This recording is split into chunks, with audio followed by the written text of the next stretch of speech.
তাদের ক্যাশটা হচ্ছিল এতদিন। কিন্তু লাস্ট 2017 ডিসেম্বরে, আমি আগের সিস্টেমটা খুব একটা বেশি বলবো না, কারণ আগের সিস্টেমে অলরেডি যারা আছেন অনেকেরই প্রমোশন হয়ে গেছে আগের সিস্টেমটা। এবারে যারা বাকি আছেন তাদের আইদার নতুন সিস্টেম আর পুরনো সিস্টেম ধরে দুটো মিলিয়ে ক্যাশ হবে, অথবা শুধু নতুন সিস্টেমে ক্যাশ হবে। হ্যাঁ, এবারে নতুন যে সিস্টেমটা, অর্থাৎ ফোর্থ অ্যামেন্ডমেন্ট ইউজিসি, সেই ফোর্থ অ্যামেন্ডমেন্ট ধরে যে নতুন সিস্টেমটা আসে সেটা কিন্তু 7 ডিসেম্বর 2017 সালে ইমপ্লিমেন্টেড হয়। ঠিক আছে, তার মানে যাদের ক্যাশ এখন অব্দি ডিউ হয়েছে, যদি 4 বছরেও ক্যাশ ধরি তাহলেও কিন্তু 4 বছর এখনো কমপ্লিট হয়নি। তার মানে যাদের ক্যাশ এখন ডিউ হচ্ছে তাদের কিন্তু পুরোনো নিয়মের কিছুটা আর নতুন নিয়মের কিছুটা এইভাবে ধরে কিন্তু ক্যাশটা করতে হবে। এবং আমাদের মধ্যে কেউ কেউ এইভাবে ক্যাশটা করেওছি।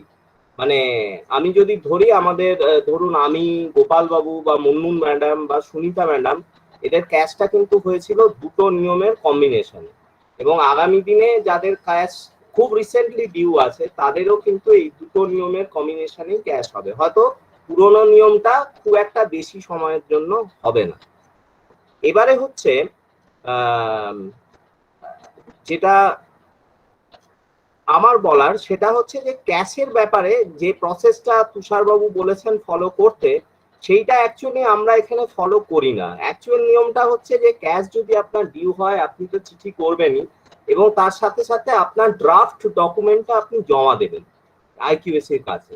এবার আইকিউএসি সেটা ভেরিফাই করে যদি দেখে যে আপনার ড্রাফট ডকুমেন্টটা মোটামুটি ঠিক আছে, তার রিকোয়ারমেন্ট গুলো আপনি ফুলফিল করছেন, তাহলে কিন্তু তারপরে প্রিন্সিপাল স্যারকে সেটা আইকিউএসি বলবে, এবং প্রিন্সিপাল স্যার তারপর রিজলিউশন করে নমিনির জন্য অ্যাপ্রোচ করবেন। এটা হচ্ছে প্রসিডিওর। কিন্তু আমরা দীর্ঘদিন ক্যাশে আমরা এই নিয়মটা ঠিক খুব একটা ফলো করি না, কিন্তু যেহেতু এটা অনেক সময় লাগে নমিনি পেতে, তার মধ্যেই আমরা পেপারসটা আমরা ডিউ হলে স্যারকে জানাই, স্যার রিজলিউশন করেন, এবং তারপরে আমরা পেপারসটা রেডি করি।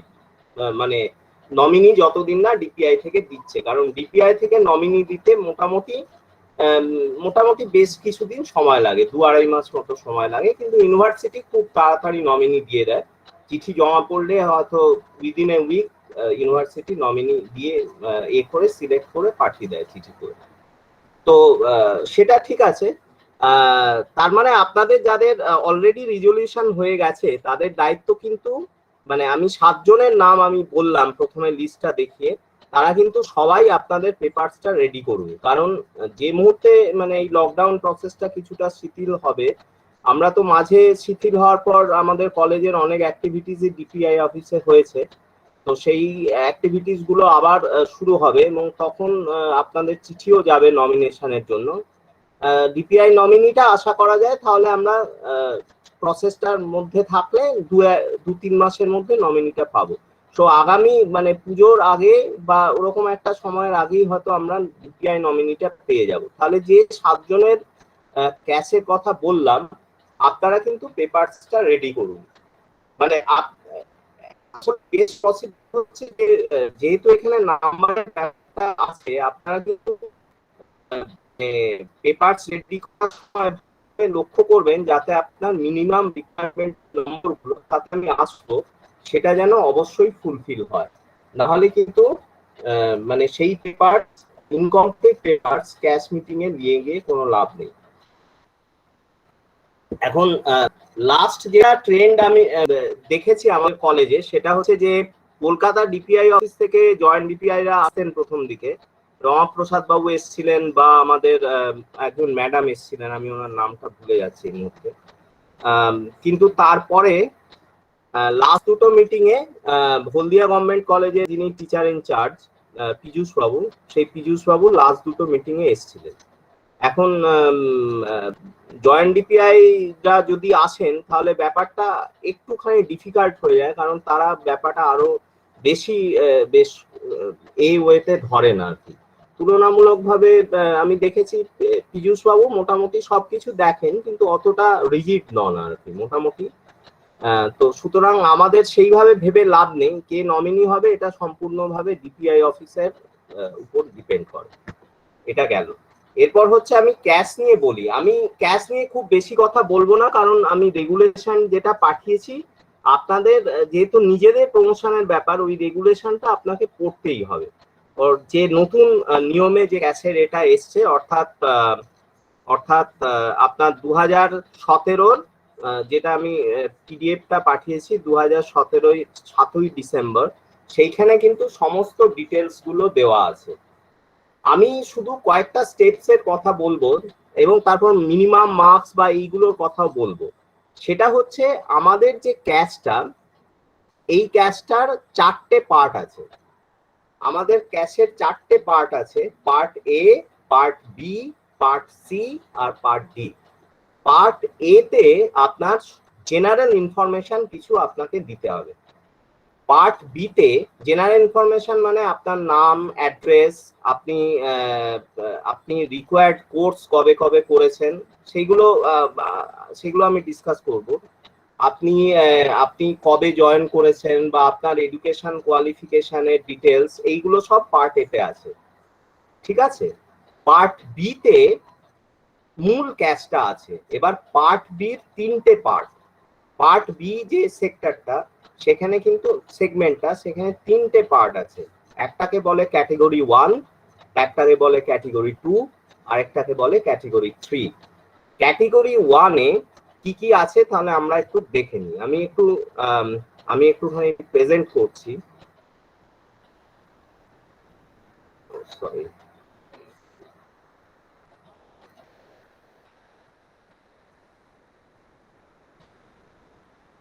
আচ্ছা আমার প্রেজেন্টেশন মোডেই আছে।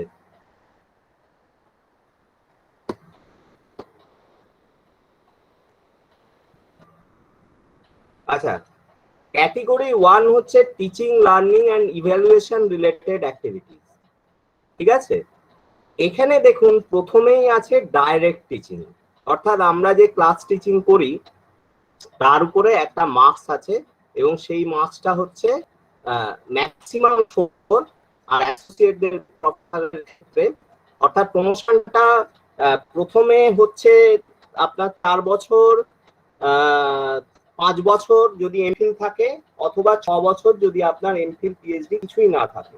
আর যদি আপনি 4 বছরে আপনি এমফিল নিয়ে জয়েন করেছেন অথবা কিছু নিয়েই জয়েন করেননি, কিন্তু আপনি পিএইচডি করলেন 4 বছরের আগে, তাহলে কিন্তু আপনার প্রমোশন 4 বছরেই হবে। অথবা আপনি যখন পিএইচডি কমপ্লিট করছেন আফটার 4 ইয়ার্স, তারপর থেকে আপনার প্রমোশন, ফার্স্ট প্রমোশন হয়ে যাবে।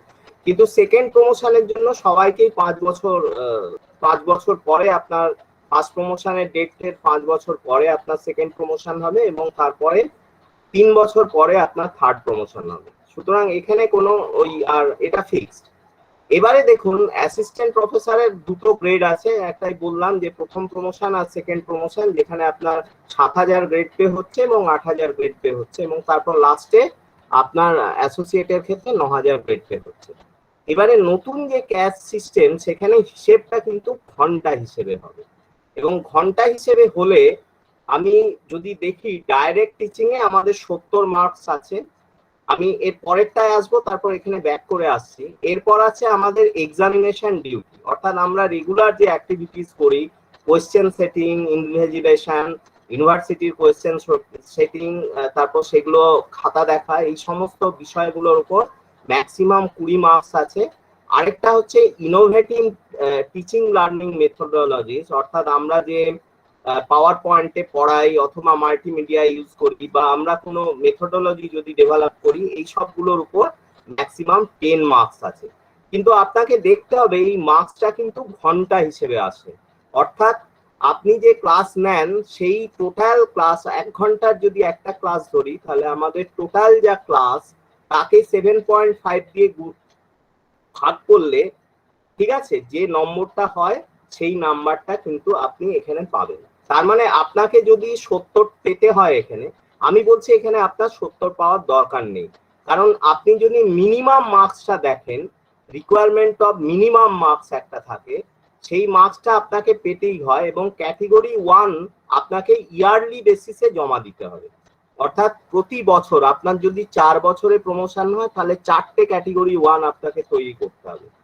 ঠিক আছে, যদি 5 বছরের প্রমোশন হয় আর এই তৈরি করাটা সেদিন তুষারবাবু অনেকগুলো কথা মেনশন করেছিলেন, কিন্তু আমি আমাদের যেটা নিয়ম স্ট্যান্ডার্ড প্র্যাকটিস সেটা হচ্ছে যে আপনি একাডেমিক ইয়ার ধরে আপনার ইয়ারটা ক্যালকুলেট করবেন। আপনি যদি একাডেমিক ইয়ারের মাঝখানে জয়েন করেন তাহলে আপনার জয়েনিং থেকে একাডেমিক ইয়ারের অর্থাৎ 30শে জুন আমরা বলতে পারি এন্ড অফ একাডেমিক ইয়ার, আপনার যদি ডিসেম্বর থেকে পরের বছরের 30শে জুন একটা পিরিয়ড, এবং তারপরে আপনারা 5 জুলাই থেকে পুরো একাডেমিক ইয়ার একটা ধরবেন, তারপর আবার আরেকটা একাডেমিক ইয়ার মাসে হবে। এইভাবে আপনাকে ভেঙে ভেঙে জিনিসটা প্রসেস করতে হবে। এইখানে কিন্তু আপনারা দেখবেন যখন নাম্বার হিসেব করবেন এইখানে আপনাকে কিন্তু 50 পেতেই হবে এই ডিরেক্ট টিচিং।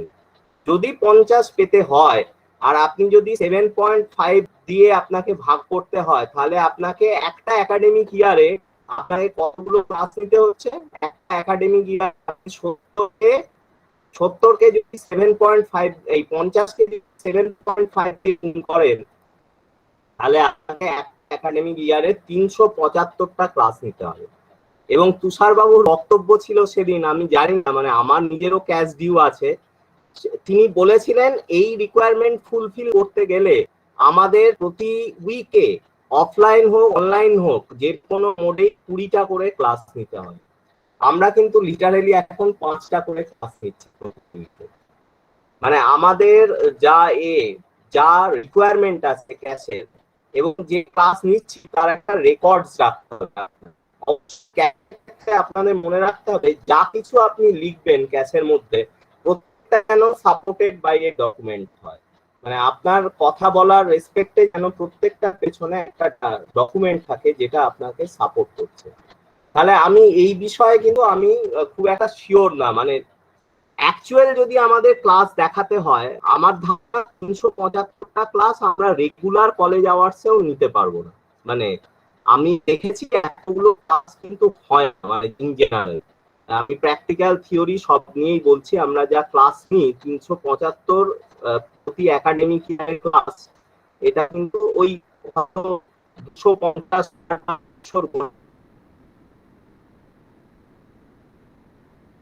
জানি না।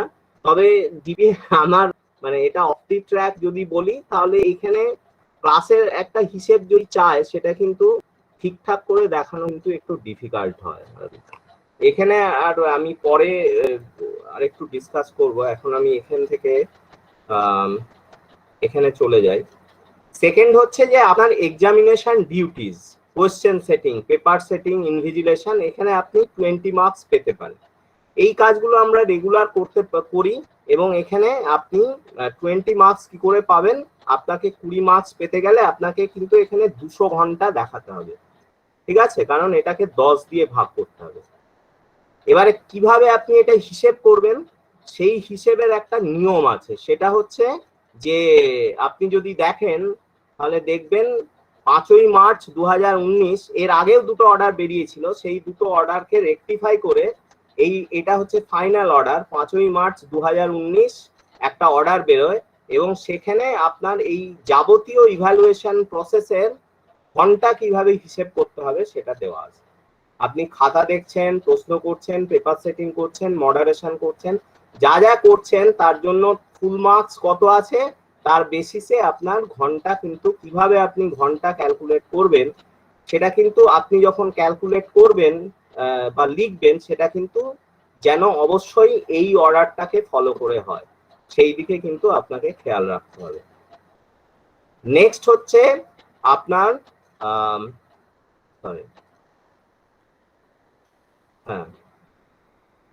নেক্সট হচ্ছে ইনোভেটিভ টিচিং লার্নিং মেথডোলজি। এখানে মনে হয় আমরা যদি পিপিটি যেগুলো আমরা আপলোড করেছি অলরেডি কেউ কেউ আমাদের ওই এই সিস্টেমে, সেই ধরনের পিপিটি বা এগুলো দিয়ে আমরা যে ক্লাসগুলো নিই এখানে কিন্তু আমরা মিনিমাম মার্কস মানে ম্যাক্সিমাম মার্কস যদি 10 পেতে চাই তাহলে আমাদের 100 ঘন্টা দেখাতে হবে এবং that is not too difficult, মানে এখানে আমরা 10 নাম্বার পেতেই পারি। তাহলে এই গেল আমাদের নাম্বারের প্রশ্ন, যেখানে আমি এখানে 50 কেন বললাম, আমি যদি এখানে 20 আর 10 পাই তাহলে এখানে 50 পেলেই আমার মিনিমাম মার্কসের রিকোয়ারমেন্টটা ফুলফিল হচ্ছে।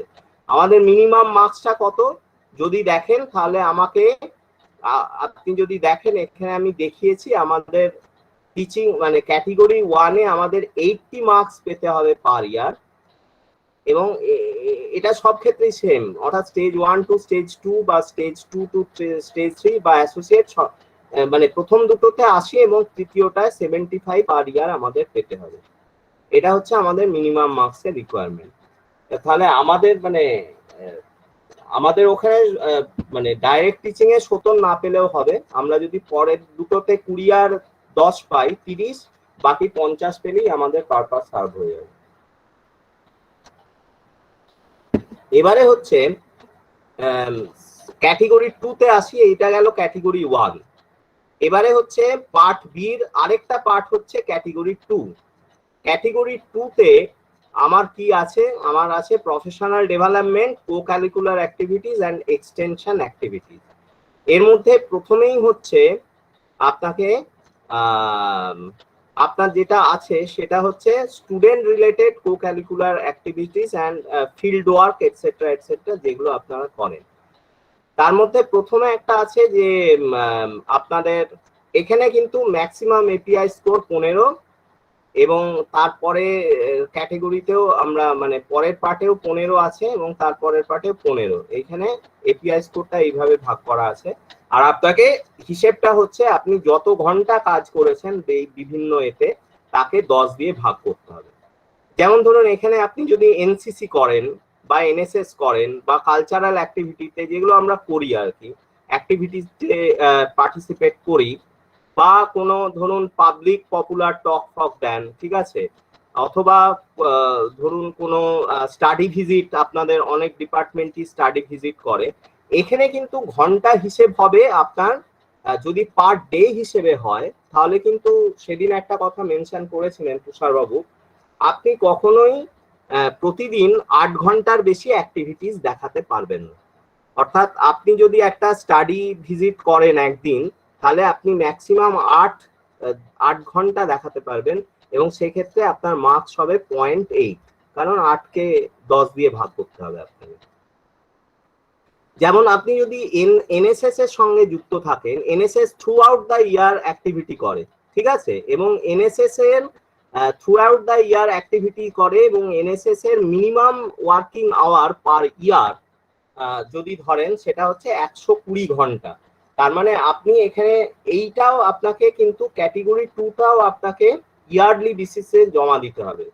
যেমন ক্যাটেগরি 1টা আপনি প্রত্যেক একাডেমিক ইয়ারে আপনার যে কটা একাডেমিক ইয়ার দরকার প্রমোশনের জন্য, 4 বছর বা 5 বছর বা যেরকম, তার মানে আপনি এখানে কিন্তু প্রতি একাডেমিক ইয়ারে আপনি যদি এনএসএস এর সঙ্গে যুক্ত থাকেন, এনসিসিটা আমি জানি না, আমি নিজে এনএসএস এর সঙ্গে যুক্ত ছিলাম বলে এটা জানি, এখানে কিন্তু আপনি 12 মার্কস পেতে পারেন, ঠিক আছে, যদি আপনি এনএসএস করেন। মানে আমি বলবো যে কলেজে তো এনএসএস এর অ্যাপ্লিকেশন হয়েছিল, কিন্তু আমাদের পার্মানেন্ট ফ্যাকাল্টিদের মানে তরফ থেকে কোনো অ্যাপ্লিকেশন জমা পড়েনি। আপনারা কিন্তু এই সব জায়গা থেকে মার্কস পেতে পারেন। মানে আমি বলছি এটা এটা এই মার্কসটা কিন্তু আপনার লাগবে প্রমোশনের ক্ষেত্রে, হ্যাঁ, যদি না আপনার অবশ্যই মিনিমাম নাম্বারটা ফুলফিল না হয়, ঠিক আছে, কারণ আপনাকে যদি দেখেন এই ক্যাটেগরিতেও আপনার একটা মিনিমাম মার্কস আছে, সেটা কিন্তু ইয়ারলি নয়, আপনাকে টোটাল অ্যাসেসমেন্ট ইয়ারে ফুলফিল করতে হবে, এবং সেটা হচ্ছে 50 মার্কস প্রতি অ্যাসেসমেন্ট পিরিয়ড, আর এটা হচ্ছে 50 মার্কস প্রতি অ্যাসেসমেন্ট পিরিয়ডে আপনাকে ফুলফিল করতে হবে। কিন্তু এখানে একটা কিন্তু আছে, সেই কিন্তুটাতে আমি পরে আসবো, সেই কিন্তুটা কি, এখানে কিন্তু এই 50 মার্কস পার অ্যাসেসমেন্ট পিরিয়ড আপনি যদি ফুলফিল করেন, তাতে কিন্তু এই প্রসেসটা কমপ্লিট নাও হতে পারে। সেই কিন্তুটাতে আমি একটু পরে আসছি, আগে আমি এটা একটু বলে নিই। আচ্ছা, এটা গেল। থার্ড হচ্ছে আপনার প্রফেশনাল ডেভেলপমেন্ট অ্যাক্টিভিটিস এখানে রয়েছে। যেমন আপনি যদি সেমিনারে পার্টিসিপেট করেন, অর্থাৎ সেটা যদি 1 ডে সেমিনার হয়, সেখানে নিশ্চয়ই মেনশন করা থাকে যে একজন স্পিকার কতক্ষণ বলছেন, বা আপনার সেখানে প্লাস মাইনাস করে আপনি ম্যাক্সিমাম 8 ঘন্টা পেতে পারেন, তার থেকে কমও হতে পারে, ঠিক আছে।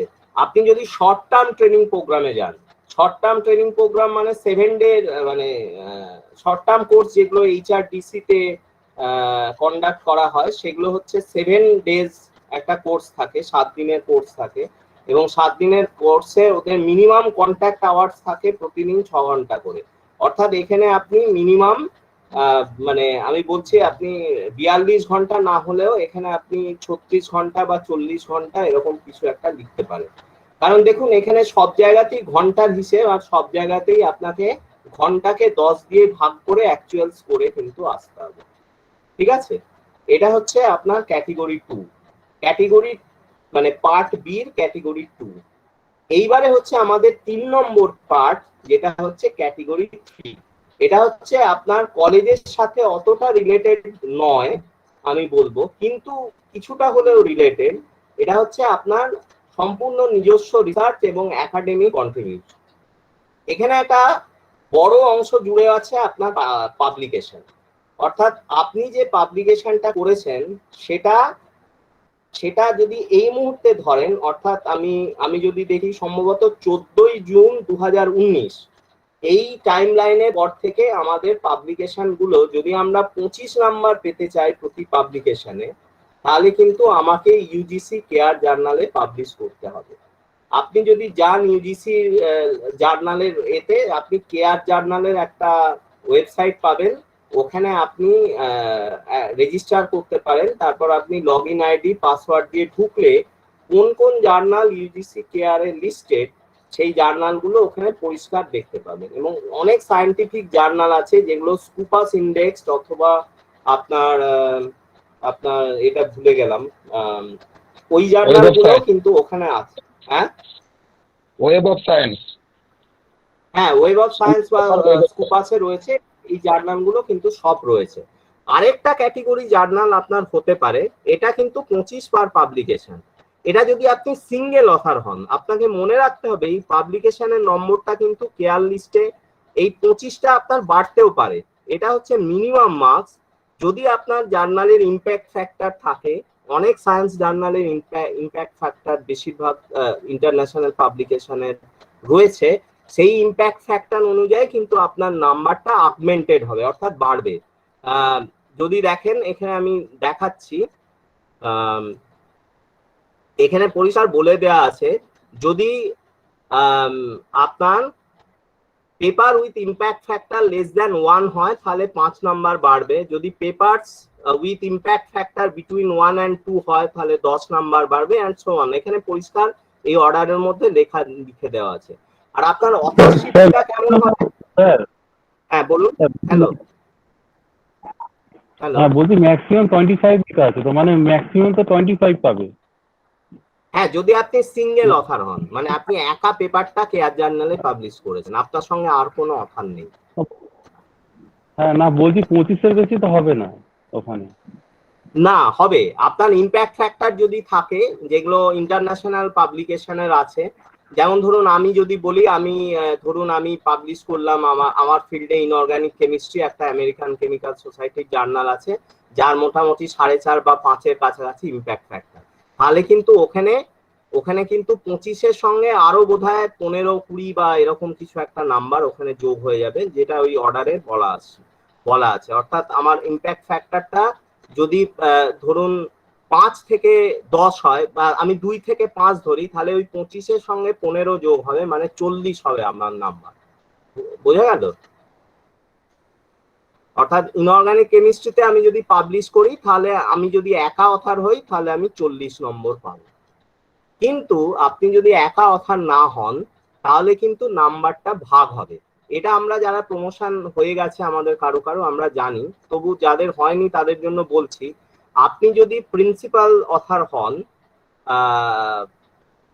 এবং প্রিন্সিপাল অথার এবং করেসপন্ডিং অথার, আপনি যে ধরুন আপনি আপনার নাম প্রথমে আছে আর আপনার গাইড যিনি করেসপন্ডিং অথার, আপনি এবং আপনার গাইড দুজনে মিলে যে নাম্বারটা হবে, আমি যদি 25ই ধরে নিই, তার 70% আপনারা ইকুয়ালি শেয়ার করবেন, মানে আপনি 35% পাবেন, আপনার গাইড 35% পাবেন।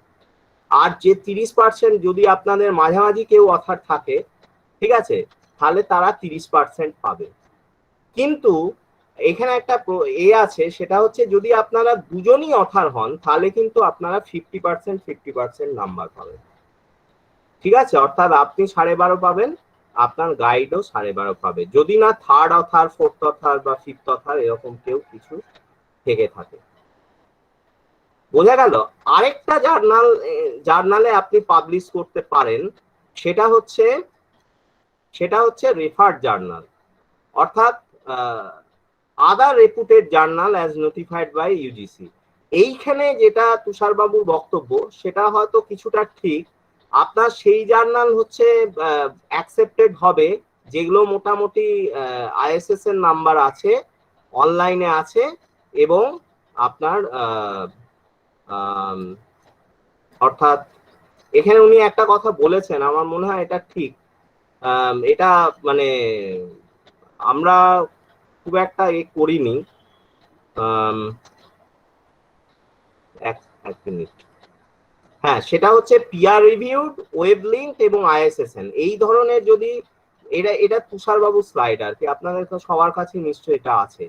সেটা হচ্ছে পিয়ার রিভিউড, ওয়েব লিঙ্ক এবং আইএসএসএন, এটা থাকলেই উনি বলছেন 10 মার্ক পাওয়া যাবে প্রতি পাবলিকেশনে, কিন্তু হিসেবটা ওইভাবেই হবে, অর্থাৎ আপনি একা অথার নাকি আপনার সঙ্গে আরো অথার আছে, এবং সেই জার্নালে যদি ইম্প্যাক্ট ফ্যাক্টর থাকে তাহলে সেই ইম্প্যাক্ট ফ্যাক্টরের মার্কসটাও তার সঙ্গে অ্যাড হবে। ঠিক আছে, এটা গেল জার্নাল রিলেটেড বক্তব্য যেটা। আচ্ছা, এরপরে হচ্ছে আপনার বই পাবলিকেশন আছে। যদি বই পাবলিকেশন হয় তাহলে আপনি 30 নাম্বার পাবেন ফর ইন্টারন্যাশনাল পাবলিকেশন, 20 নাম্বার পাবেন ফর আপনার ন্যাশনাল লেভেল পাবলিকেশন, এবং 15 নাম্বার পাবেন আপনি, কিন্তু বইয়ের আপনার আইএসএসএন বা আইএসবিএন থাকতে হবে। ঠিক আছে, আরেকটা কথা বলেছে, কিন্তু এটা এখানে অতখানটা রেস্ট্রিক্টিভ ওয়েতে না দেখলেও চলবে, কারণ এখানে বলেছে this should be approved by university and posted on its website. ঠিক আছে, আমার মনে হয় না এটা এত ডিফিকাল্ট ওয়েতে না দেখলেও চলবে। আমার শুধু ধরুন আমি যদি কোনো টাটা ম্যাক্রো হিল বা এই ধরনের পাবলিকেশন থেকে করি, এলিসবেয়ার যাদের আমরা ইন্টারন্যাশনাল পাবলিশার বলে জানি, আপনি যদি 16 অথার হন তাহলে কিন্তু আপনি 30 নাম্বার পাবেন প্রতি বইয়ের পাবলিকেশনের জন্য। এবারে হচ্ছে চ্যাপ্টার ইন এ বুক যদি হয়, আপনি একটা বইয়ের চ্যাপ্টার লিখলে আপনি 10 বা 5 পেতে পারেন। এখানে আরো কিছু ক্যাটেগরি আছে। আরেকটা হচ্ছে রিসার্চ প্রজেক্ট। এই মুহূর্তে আমার ধারণা প্রজেক্টটা আমাদের ইনস্টিটিউটে সেরকম কারণ নেই, কারণ ইউজিসি আগে মাইনর রিসার্চ প্রজেক্ট কিছু দিত, কিন্তু দীর্ঘদিন 12 প্ল্যানের পর 13 প্ল্যান এখনো ইউজিসিতে আসেনি, ফলে অন্যান্য এজেন্সিও আছে। আপনারা যদি কেউ ইন্টারেস্টেড হন বা চেষ্টা করেন তাহলে সেখান থেকে গ্রান্ট পেতে পারেন, এবং সেই গ্রান্টের উপর বেস করে আপনার প্রজেক্টের নাম্বারটা ক্যালকুলেটেড হয়। আরেকটা হচ্ছে আপনার রিসার্চ গাইডেন্স যদি হয়, অনেক কলেজে এখন অনেকেই পিএইচডি গাইড হিসেবে যুক্ত থাকেন, আমাদের কলেজে সেরকম কেউ নেই। আরেকটা হচ্ছে যে ইনভাইটেড লেকচার অর পেপারস, এটা হচ্ছে সেমিনারে। ঠিক আছে, সেমিনার যদি আপনি অ্যাটেন্ড করেন, এখানে আমি বলবো সেমিনারে আগের নিয়মে অনেক মার্কস ছিল, কিন্তু এখানে মার্কসটাকে কমিয়ে দেওয়া হয়েছে। আপনি যদি ইনভাইটেড লেকচারে যান তাহলে কিন্তু আপনি 7 পেতে পারেন পার লেকচার, অর্থাৎ আপনি যদি কোনো সেমিনারের একজন স্পিকার হন, সেটা যদি ইন্টারন্যাশনাল হয়, অথবা সেই সেমিনারে পোস্টার বা পেপার প্রেজেন্ট করলে 5 নম্বর পেতে পারেন। কিন্তু এই নাম্বারটা কতটা পাবেন আপনি যত খুশি সেমিনার অ্যাটেন্ড করলেন আর নাম্বার পাবেন এরকম কিন্তু হবে না। আপনাকে মনে রাখতে হবে, এখানে লিখে দিয়েছে the score under the sub category shall be restricted two 20% of the minimum fixed for category 3 for any assessment period. ঠিক আছে, অর্থাৎ আপনার ওই পিরিয়ডে আপনাকে ক্যাটেগরি 3 তে যত পেতে হবে, আপনাকে কত পেতে হবে আমি যদি ধরে নিই, এখানে আমি একটা সামারি করে দিয়েছি, আপনি দেখতে পারেন। সেটা হচ্ছে যদি আপনাকে 20 পেতে হবে, যদি আপনার পিএইচডি নিয়ে জয়েন করেন, তার 20% মানে 4। ঠিক আছে, অর্থাৎ আপনি সেমিনার অ্যাটেন্ড করলে আপনি ম্যাক্সিমাম 4 নম্বর পেতে পারেন ওই ঘরে, তার বেশি কিন্তু আপনি যত বেশি থাক না কেন, আপনার যদি 15 স্কোর হয়, 10 স্কোর হয়, আপনি 4-এর বেশি পাবেন না। সুতরাং অহেতুক অনেক সেমিনার অ্যাটেন্ড না করে, আমার যদি টার্গেট থাকে যে সেমিনার আমি 2-1টা অ্যাটেন্ড করব, আমি 4 বা 3 বা 3.5 এরকম পাবো, সেটা আপনি করতে পারেন। কিন্তু 4-এর বেশি হয়ে যাচ্ছে এরকম দেখে সেমিনার অ্যাটেন্ড করার কোনো যুক্তি নেই। অর্থাৎ আমি অনেক সেমিনার করলাম কিন্তু আমি 4 মার্কসের বেশি পাবো না। সিমিলারলি যদি সেকেন্ড প্রমোশন হয়, তাহলে আপনি দেখতে পাচ্ছেন যে আপনাকে 50 পেতে হবে সেকেন্ড প্রমোশনের জন্য প্রতি অ্যাসেসমেন্ট পিরিয়ডে। অর্থাৎ সেকেন্ড প্রমোশন 5 বছরে হয়, এই 5 বছরে আপনার টোটাল স্কোর হবে 50, এবং এই 50-এর মধ্যে 20% মানে 10 আপনি ম্যাক্সিমাম পেতে পারেন সেমিনার অ্যাটেন্ডেন্সের জন্য। ঠিক আছে?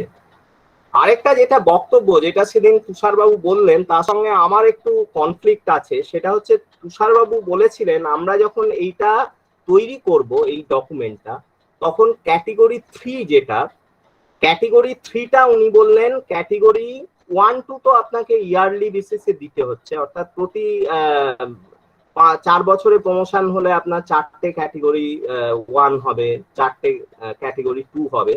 কিন্তু ক্যাটেগরি 3টা উনি বললেন নতুন নিয়মে নতুন নিয়মে যে ক্যাটেগরি 3টা আছে, সেই নতুন নিয়মের ক্যাটেগরি 3টা আপনাকে দিতে হবে। তাই যদি হয়, তাহলে একটা প্রশ্ন আছে, যাদের পুরনো এবং নতুন নিয়ম মিলিয়ে প্রমোশন হচ্ছে, তারা কিন্তু আগের নিয়মে আমরা কোর্স অ্যাটেন্ড করলে নাম্বার পেতাম, অর্থাৎ রিফ্রেশার ওরিয়েন্টেশন করলে যারা প্রথম প্রমোশন হচ্ছে তারা কিন্তু 20 নাম্বার পেতেন প্রতি কোর্সের জন্য, but to a maximum of 30, মানে দুটো কোর্স করলে 40 নয়, আপনি 30 নম্বর পাবেন। ঠিক আছে? পরের প্রমোশনে আমরা একটা কোর্স করি এবং তার জন্য 20 নাম্বার পাই। কিন্তু তুষারবাবুর যে বক্তব্য, তুষারবাবু বলছেন যে ক্যাটেগরি 3টা নতুন নিয়মে দিতে হবে। কিন্তু নতুন নিয়মে যে ক্যাটেগরি 3 আপনারা এখানে দেখবেন, এখানে কিন্তু কোর্সের কোনো জায়গায় নেই। নতুন নিয়ম দিয়ে প্রমোশন হচ্ছে, কিন্তু আপনি ক্যাটেগরি 3টা পেশ করছেন একটা নিউ ফরম্যাট, সেখানে কিন্তু আপনি নাম্বারটা পেলেন না। তাহলে যার 50 রিকোয়ারমেন্ট আছে, তিনি এখনই হিসেব করে 50 মিলিয়ে দিচ্ছিলেন যে আমি ওখানে 20 পাবো, বাকি 30 আমাকে করতে হবে, তাহলে কিন্তু তিনি পাচ্ছেন না। এই নিয়মটা কিন্তু আমার মনে হয় উনি ঠিক বলেননি। মানে আমরা যদি টাইম ফ্রেমেই করি, তাহলে কিন্তু আমাদের ওইখানে ওই কোর্সটা 2007-এর 2017-র 7ই ডিসেম্বরের আগে যদি আমি কোর্স করে থাকি, তাহলে কিন্তু আমার নাম্বার পাওয়া উচিত। তাহলে ওনার যদি কথাটা মেনে নিই, তাহলে ক্যাটেগরি 3 কিন্তু আমাকে দুটো করতে হচ্ছে, কারণ অ্যাজ পার নিউ ফরম্যাট যদি শুধু করি ক্যাটেগরি 3টা, সেটা উনি ওনার স্লাইডে দেখিয়েছিলেন। আমি যদি ওনার স্লাইডে যাই একবার, তাহলে আমি দেখতে পাবো যে উনি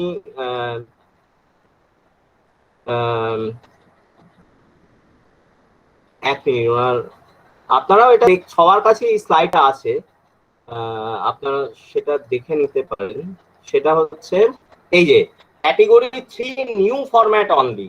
এখানে কিন্তু তাহলে যাদের পুরনো নতুন মিলিয়ে প্রমোশন হচ্ছে এবং যারা 6/12/2017 অব্দি 6/12/2017-র মধ্যে যারা কোর্স করেছেন, তাদের 20 নাম্বার যে পাওনা ছিল সেটা কিন্তু কেটে যাচ্ছে।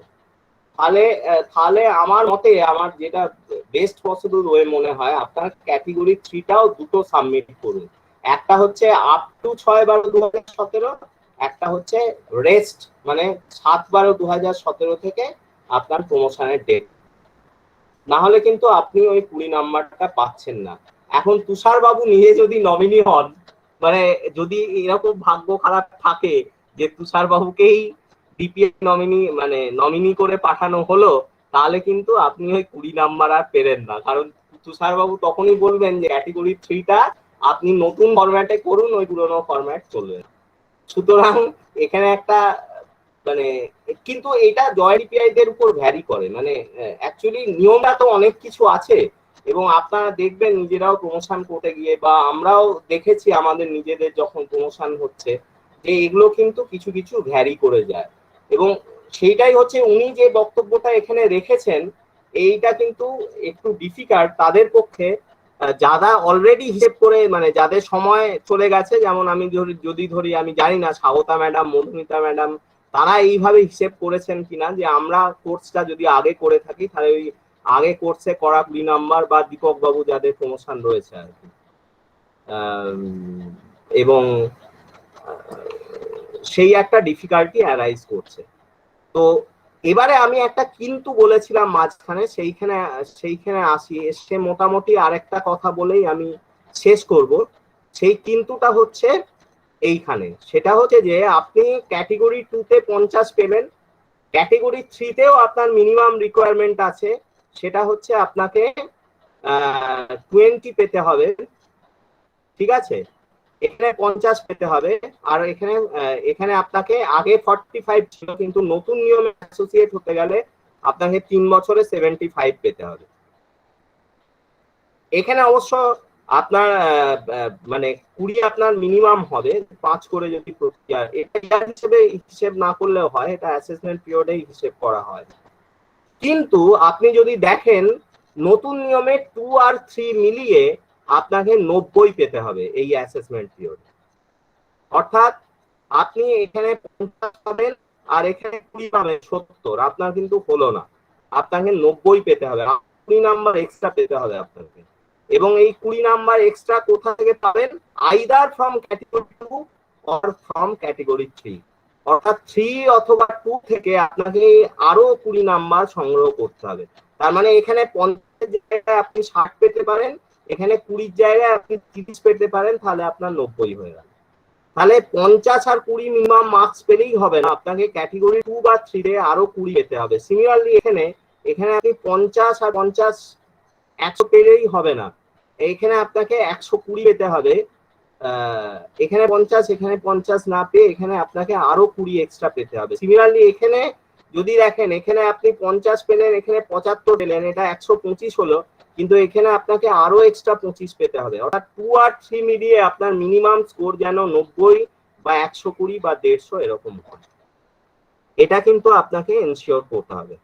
আরেকটা ইম্পর্টেন্ট জিনিস যেটা সম্পর্কে আমি জানি না আদৌ, মানে এটা নতুন একদম আমার কাছে বা আমাদের কাছে, এবং এটা হয়তো অনেকেই জানেন বা জানতে পারেন আপনারা যারা নতুন এসছেন, বা আমি শান্তনুবাবু আছেন? হ্যালো আছি তুমি বলো। শান্তনুবাবু, আপনি যদি জানেন, একটা ওয়ে আউট হচ্ছে ক্যাটেগরি 3-তে নাম্বার পাওয়াটা তো একটু ডিফিকাল্ট, তার মোস্ট একটা আমি ওয়ে আউট সেদিনের এটা থেকে পেলাম, সেটা হচ্ছে আপনি যদি ই মডিউল কিছু সরকারি যে সমস্ত ওয়েবসাইট আছে তাতে যদি আপলোড করতে পারেন। আমি বুঝতে পারছি না ক্যাটেগরিতে নম্বর পাওয়া ডিফিকাল্ট কেন? এখন তো 10 নম্বর তো ফ্রি হয়ে গেছে, এখন তো 10 নম্বর তো যে কোনো জায়গায় ছাপালেই হয়ে যাবে।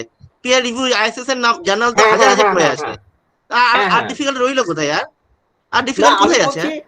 আমি আরেকটা জিনিস সেদিন শুনলাম যেটা আমরা করিনি, আমি খুব ভালো জানিও না, সেটা হচ্ছে সায়ম বা ই পাঠশালা বা ইপিজি পাঠশালা, এই সমস্ততে যদি আপনি 9-10 পাতার একটা ই লার্নিং মডিউল আপলোড করেন, তাহলে ওখানে আপনার মডিউলটা থাকলে বা ওখান থেকে একটা স্পেসিফিক নাম্বার পাবেন, এবং পার মডিউল কিন্তু আপনি 10 নাম্বার করে পেতে পারেন। এটা কিভাবে করে বা কিভাবে হয়, এখানে কিন্তু আপনি 2-3টে মডিউল যদি ওখানে আপলোড করে দিতে পারেন ওই ধরনের প্ল্যাটফর্মে, তাহলে কিন্তু আপনি 30 নাম্বার পেয়ে যেতে পারেন। এবং কিন্তু প্রসেসটা আমার জানা নেই, মানে আমি বলবো যদি কেউ এই ব্যাপারে ডিটেলস ভালো বলতে পারেন, পরে মানে সেটা নিয়ে ডিসকাশন হতেই পারে আর কি। এটা এতদিন অবধি ইনফ্লিপনেটে লগ অন করতে হবে স্যার, ইনফ্লিপনেটে গিয়ে ইনফ্লিপনেটে লগ অন করে সোয়াম প্ল্যাটফর্ম আছে, ওখানে সোয়াম আছে, সোয়াম প্রভাতে ঢুকতে হবে, গিয়ে ওখানে আপলোড করা যায়। আর একটা পদ্ধতি আছে ভিডিও লেকচার, ক্লাসরুমের ভিডিও লেকচার লোড করা যায়, মানে ই মডিউল, ই কন্টেন্ট, ভিডিও, মানে যে কোনো ম্যাটেরিয়াল করা যায়। কিন্তু যেটা তুষার বাবু সেদিন বলেছিলেন সেটা হচ্ছে যে স্ট্যান্ডিং কমিটি থেকে সেটা অ্যাপ্রুভ করতে হবে। আমাদের বিদ্যাসাগর ইউনিভার্সিটির এরকম কোনো স্ট্যান্ডিং কমিটি আছে কিনা আমার জানা নেই, মানে ওনার বক্তব্য। কিন্তু এই নিয়ে আমরা নাম্বার ক্লেম, হ্যাঁ বলছি এটা নিয়ে জানতে হলে ওই যাদবপুর বা ক্যালকাটা ইউনিভার্সিটির যে মানে এইচআরডি যেটা আছে আর কি, মানে যারা ওই একাডেমিক স্টাফ কলেজ যেটা, ওদেরকে বলতে পারো। তবে আমাদের এবারে একটা কোর্স হয়েছিল, ওই কি বলে এফআইপি, ফ্যাকাল্টি ইন্ডাকশন প্রোগ্রাম, ওখানে একজন বলেছিল যে একজন এটা নিয়ে লেকচার দিয়েছিল আর কি, ওখানে কিন্তু মুখে মানে তুমি যদি স্বয়মে আপলোড করতে চাও তুমি নিজে থেকে আপলোড করতে পারবে না কিন্তু, মানে আমি চাইলেই ও আপলোড আচ্ছা। করতে পারবো সেরকম না। স্বয়মের জন্য হ্যাঁ, তোমাকে আলাদা করে কোর্স ডিজাইন করতে হবে একটা, যে আমি এটা দিয়ে তোমাকে আচ্ছা, প্রপোজাল জমা দিতে হবে, এবার সেটা অ্যাপ্রুভ হলে তুমি এবার ভিডিও লেকচার বা যাই হোক স্টাডি মেটেরিয়াল এইসব আপলোড করতে হবে। সেটা একটা ওই মানে মানে আমি তোমাকে একটা আমি অ্যাপ্লাই করতে তন্ময় হয় কোন একটা আমি সাইটের আজকে নামটা আমার হ্যাঁ, কাছে কিছুটা ডিটেলস হয়তো থাকবে, আমি যদি ওই লেকচারটা খুঁজে পাই আর ওখানে কি। এডিটোরিয়াল ওই বই আছে, এডিটোরিয়াল হ্যাঁ বই মানে আছে ওটা একটা ওখানে ওয়ে আউট মানে আছে আমি আর কি। দেখলাম এটা কিন্তু ওখানে হ্যাঁ আমি বলছি রেজিস্ট্রেশন এই ধরনের ই মডিউল আপলোড করাটা এটা কিন্তু এই ধরনের এই সরকারি প্ল্যাটফর্মে যদি আমরা করতে পারি, সেটা ভিডিও হতে পারে বা কোনো মানে লেখা হতে পারে, 7-8 পেজ 10 পেজের লেখা।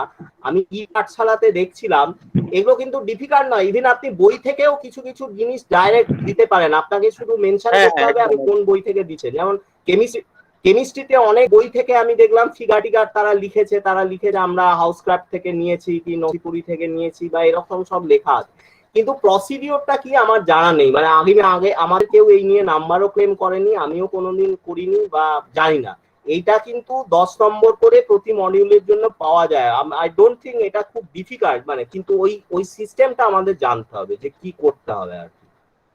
মানে সেটা কিন্তু সেই নিয়ে কেউ যদি কিছু বলতে পারেন বা আগামী দিনে কোনো সেমিনার করা যায় যারা এই নিয়ে জানেন বা এই ধরনের এর মডিউল যে কোঅর্ডিনেটর থাকে তার কোঅর্ডিনেটর আছেন, বা এরকম দিল্লি ইউনিভার্সিটির প্রচুর লোক আছে। মানে মোস্টলি আমি দেখছিলাম বিহার ইউনিভার্সিটি, মগধ ইউনিভার্সিটি এসব থেকেও লোকজন আছে আর কি। কিন্তু আমি প্রসেসটা জানি না, ফলে আমার এইখানে নলেজ ডোমেন একেবারে জিরো। সুতরাং কেউ যদি ইনফরমেশন নিতে পারে সেটা শেয়ার করতে পারে সেটা খুব ভালো হয় আর কি। এইটা আমার বক্তব্য।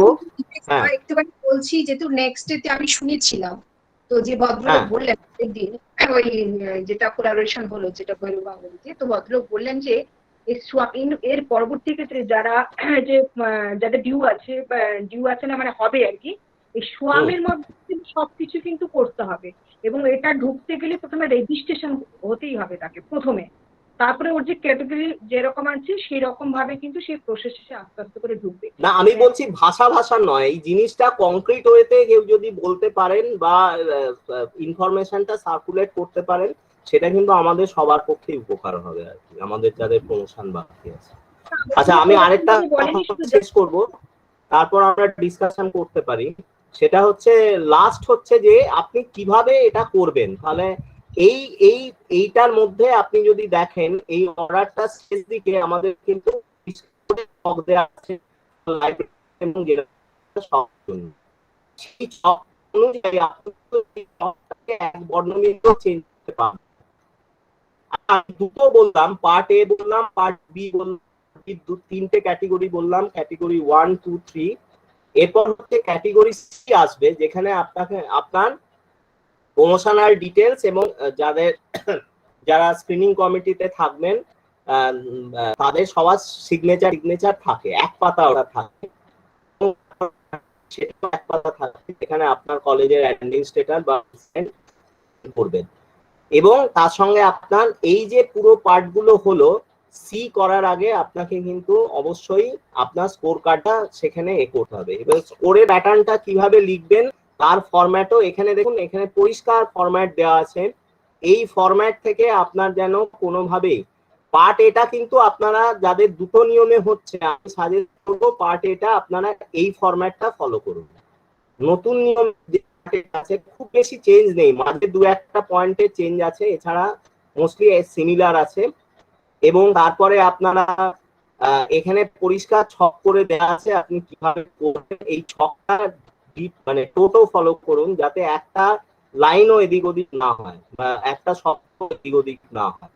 সেখানে এই ছকটাকে আপনাকে আপনার যা এজ সেই অনুযায়ী ফিল করতে হবে। এবং তারপরে আপনি এটা হয়ে গেল, তারপরে আপনি স্কোর কার্ডে চলে যাবেন। এটা হচ্ছে স্কোর কার্ড। আপনার দুটো প্রসেস হলে এই স্কোরটা ফিল আপ করবেন, এখানে বলেই দেওয়া আছে কিভাবে করবেন। এই ছকটা আপনাকে ফিল আপ করতে হবে যে আপনার এপিআই স্কোর আপ টু 6/12/2017 কত হয়েছে এবং তারপরে কত হয়েছে। এই ছকটা হয়ে যাওয়ার পর আপনি পার্ট সি করবেন এবং তারপর পার্ট ডি করবেন। তাহলে এবিসিডি 4টে পার্ট হয়ে গেল। তারপরে আপনাকে কি করতে হবে, একটা এক পাতার একাডেমিক অডিট জমা দিতে হবে, অর্থাৎ কলেজে আপনি কতদিন এসেছেন, কত ছুটি নিয়েছেন, কি ক্লাস নিয়েছেন তার একটু সামারি, সবকিছু একটা সামারি সিট আছে একাডেমিক অডিট, সেটা জমা দিতে হবে।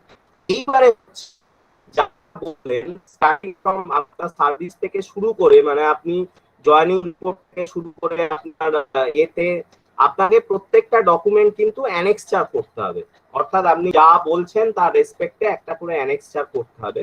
এই অ্যানেক্সচার গুলো আপনার যতগুলো হবে পুরো ডকুমেন্টেশনে, সেই অ্যানেক্সচার গুলোর একটা লিস্ট তৈরি করতে হবে, লিস্ট অফ অ্যানেক্সচার বলে। সেখানে 1 2 3 করে আপনি 1 নম্বর অ্যানেক্সচারটা কি, 2 নম্বর অ্যানেক্সচারটা কি, এর একটা ডেসক্রিপশন দেবেন, এবং তারপরে সেই অ্যানেক্সচার গুলো আপনি পরপর ওই লিস্ট অফ অ্যানেক্সচার অনুযায়ী সাজিয়ে দেবেন। এটা হচ্ছে টোটাল আপনার ফরম্যাট। আপনাকে মনে রাখতে হবে আপনি যে এটা করছেন সেটা যেন একদম পেজ ওয়াইজ সাজানো থাকে, অর্থাৎ আপনি A B C D category এবং স্কোর এবং আপনার অডিট এইগুলো সব মিলিয়ে যেন 1 থেকে শুরু করে আপনার 60 পেজ যতই হোক, মানে পেজ নাম্বার যেন পরিষ্কার মেনশন করা থাকে, এবং আপনি যে লিস্ট অফ অ্যানেক্সচার করছেন তারপরে যেন প্রতিটা সেইখানে আপনার প্রত্যেকটা অ্যানেক্সচার কত নম্বর পেজ আছে, অর্থাৎ পুরো ডকুমেন্টেশন যেটা আপনার জমা পড়বে 100 পাতা বা 120 পাতা যাই হোক না কেন, সেখানে 1 থেকে শুরু করে 120 একদম মানে ডিপ পরিষ্কার পেজ নাম্বার মেনশন করতে হবে। এবার আমি বলবো আপনি যেটুকু টাইপ করে করছেন সেইখানে কিন্তু পেজ নাম্বারটা টাইপ করেই দেওয়ার চেষ্টা করবেন, এবং প্রতি পেজের তলাতে যাদের প্রমোশন হচ্ছে তারা জানেন, বা যাদের হয়নি তাদের জন্য প্রত্যেক পেজের তলাতে একটা ফুটার করবেন। ফুটারের মধ্যে আপনার লেখা থাকবে signature of the ইনকামমেন্ট, signature of the IQAC coordinator এবং সিগনেচার অফ দ্য প্রিন্সিপাল। অর্থাৎ আপনি এবিসিডি সি আর ডি তে দরকার নেই, আপনি এ থেকে শুরু, এতে এ এবং বি তে পার্ট এ এবং পার্ট বি ডকুমেন্টেশনে ওই ফুটারটা ইউজ করবেন, এবং অ্যানেক্সচার গুলো যেন সিরিয়ালি থাকে, অর্থাৎ আপনি 1 থেকে শুরু করে পরপর অ্যানেক্সচার দিবেন, হয়তো একই অ্যানেক্সচার আপনি যখন ইয়ার ওয়াইজ করছেন প্রথমে দিনের, তারপর সেকেন্ড ইয়ারে যখন দিচ্ছেন অ্যানেক্সচার নম্বরটা কিন্তু সিরিয়াল দিতে গিয়ে ওইখানে নাম্বারটা বদলাবেন না, অর্থাৎ আপনার একটা স্পোর্টসে আপনি পার্টিসিপেট করেছেন, হয়তো অ্যানেক্সচার 5 ছিল, তারপর অ্যানেক্সার 6 এসছে, 7 এসছে, তারপরে আপনার সেকেন্ড ইয়ারে করতে গিয়ে অ্যানেক্সার মানে আবার স্পোর্টস এলো, তখন কিন্তু অ্যানেক্সার 8 না করে ওটা অ্যানেক্সার 5ই রাখবেন। হ্যাঁ, এইটা একটু খেয়াল করে এগুলো আপনাকে করতে হবে। এইটা মোটামুটি আমার বলার। হ্যাঁ লাস্ট আপনি এটা হয়ে গেছে হয়তো আপনার বলাতে, এই যে সামারি অফ এপিআই ওইটাতে স্কোরটাতে যে লাস্ট আছে না, এভারেজ এপিআই পার অ্যাসেসমেন্ট, এই যে ভাগটা কি করে করলো যে 82.7, দেখুন পেজ নাম্বার 20 মোস্ট প্রবলি। হ্যাঁ, এই যে ডান দিকে এভারেজ এপিআই পার ইয়ার অবলিক অ্যাসেসমেন্ট ইয়ার, ওই যে ভাগটা ওটা কি করে করলো 82.7, এটা কিভাবে করলো? এই তুষার বাবুর যেটা, এটা তুষার বাবু না, নেক্সট এতে আজ যিনি বক্তব্য দিয়েছিলেন তার এটা আর কি, তার হচ্ছে তুষার বাবু, এটা তুষার বাবু নয়, মানে তুষার বাবু এটা তো ওইটা শুধু জাস্ট আপনি, ওটা তো যোগ হয়ে গেল তো, যে 1 2 3, হ্যাঁ দিয়ে লাস্ট যেটা হলো, হ্যাঁ এটা আপনার এইটা একটু এইখানে একটু হিসেবে, ওই হিসেবটা কি করে করলেন এইখানে জানতে না, এইটা আছে। হ্যাঁ, এটা আপনারা যখন এখানে কতগুলো আপনার প্রফেশনের জন্য লাগছে সেটা ধরে আপনি সেটা দিয়ে ভাগ করবেন। হ্যাঁ, এই যে ভাগটা কি করে করলেন? ভাগ মানে আপনার টোটাল যদি 100 হয়,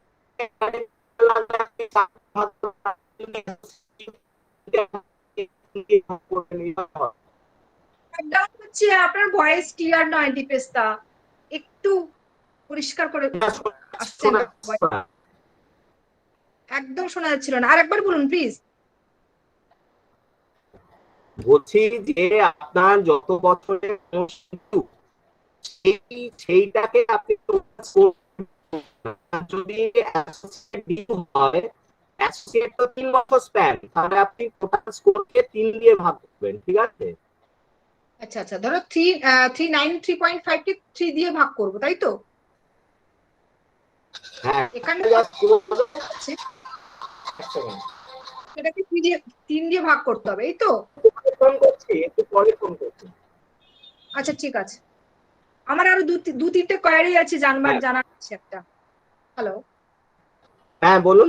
এবার আমি একটু আমার যেহেতু আমার সামনে নেক্সট ইয়ারে আমার হচ্ছে ডিউ হচ্ছে, আমি প্রথমে একটুখানি যাচ্ছি, আমি সব করে রেখেছি, আমি নোট করে রেখেছি।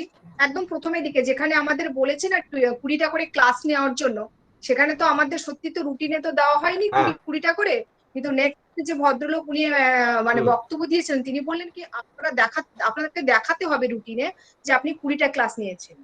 এবার হচ্ছে কি, যদি কেউ ক্লাস নেয়, তো সেখানটা হচ্ছে স্টুডেন্টদের ক্ষেত্রে যদি সে প্রত্যেকদিন ধরো 4টে করে বা 3টে করে যদি ক্লাস নেয়, হয়তো সে স্পেশাল পারমিশন নিয়ে, তাহলে স্টুডেন্টদের তো এখানে আপত্তি আছে। যদি একজন টিচারের যদি প্রত্যেকদিন যদি ধরো 3টে করে ক্লাস থাকে, তো বাকিদের তো আরো ক্লাস নিতে হচ্ছে, ফলে তারা তো সেটা মানে করতে পারবে না, কন্টিনিউ করতে পারবে না। এটা একটা প্রশ্ন আছে। কিন্তু উনি বলেছেন যে আমাদের কিন্তু দেখাতে হবে যে 20টা করে আমাদের ক্লাস নিতেই হবে আর কি। তো সেটা তো আমরা এখনো পর্যন্ত করি, এটা একটা। আচ্ছা, আর একটা 20টা করে নয় ম্যাডাম, আমি বলি আপনাকে ওইখানে 50 নাম্বার পেতে হবে, বা ওইখানে আপনাকে 45 নাম্বার পেতে হবে। আপনার ক্ষেত্রে আপনি যদি দেখেন, তাহলে আপনাকে কিন্তু ওইখানে আপনি যদি দেখেন ওইখানে আপনার প্রথমে যা রিকোয়ারমেন্ট সেই অনুযায়ী কিন্তু আপনাকে এখানে ম্যাক্সিমাম মার্কস 60, কিন্তু আপনার এখানে যদি দেখেন নাম্বার রিকোয়ারমেন্ট হচ্ছে 75, ঠিক আছে? মানে এইটা 75 যদি পেতে হয়, তাহলে আপনাকে ওখানে 45 পেতেই হবে ক্লাসে, ঠিক আছে? 45কে 7.75 দিয়ে গুণ করুন, আপনার তার মানে আপনাকে yearly 45 into 7.75 is equal to 350টা ক্লাস আপনাকে দেখাতে হবে, বুঝতে পেরেছেন? হ্যাঁ, মোদ্দা কথা হচ্ছে তাই এখন আপনি 20টা ক্লাস নিয়ে দেখাবেন না 18টা, না এটা ইমমেটেরিয়াল, কিন্তু আপনি 3 বছরে প্রতি বছরে 350টা করে ক্লাস নিয়েছেন, এটা আপনাকে দেখাতে হবে। হ্যাঁ, সেটা তো যেহেতু আমরা করিনি, সেটা তো আপনাদের হাতে, এইটা আমার একটা বলার ছিল। চিন্তাটা তো আমারও আছে, আমি তো নিজেও করিনি, বুঝতে পেরেছেন? সুতরাং এটা কি হবে আমি সত্যি জানি না, তবে আমার মনে হয় যদি একটা রুটিন ফ্রেম করা থাকে, যেখানে আমাদের অ্যাটলিস্ট 18, হ্যাঁ রুটিনটা ফ্রেম করে রাখা ভালো, যে আমরা এই রুটিন ফলো করে ক্লাস নিয়েছি। সত্যিকারের আমরা করিনি, কিন্তু রুটিনটা একটা সাপোর্টিভ ডকুমেন্ট থাকবে যে আমরা এই রুটিনটা ফলো করি। হ্যাঁ হ্যাঁ, এটা একটা। আচ্ছা, আর একটা কথা বলছি কি, যেটা আমাদের যে একটু আগে এই জায়গাটা খুব সত্যি নাম্বার পাওয়াটা খুব কঠিন আছে, যেটা ওই যে আমাদের পিপিটি কিংবা হয়তো ভয়েস রেকর্ডে, সেই ক্ষেত্রে আমি আপনাকে আবার বলছি, এখানে পার ইয়ারে কটা করে পিপিটি দেখালে মোটামুটি আমরা নাম্বারটা ক্যারি করতে পারবো, এটা একটু আপনি বলুন, কারণ এটা আপনাদের হাতে। ওখানে তো 100 ঘন্টা, ওখানে তো 100 ঘন্টা আপনাকে দেখাতে হবে, ঠিক আছে? আপনি 8-10টা পিপিটি যদি দেন, তাহলে ওটা 100 ঘন্টা বলে লিখে দেওয়া যায়, ওটাই কোনো সমস্যা হবে না। ওখানে তো আপনি ম্যাক্সিমাম 10 পেতে পারেন, ঠিক আছে? 10-এর বেশি তো পাবেন না। না না না, এটা ঠিক আছে, যেগুলো মোটামুটি আপনাদের হাতে আছে করছি। হ্যাঁ, একদম পরিষ্কার।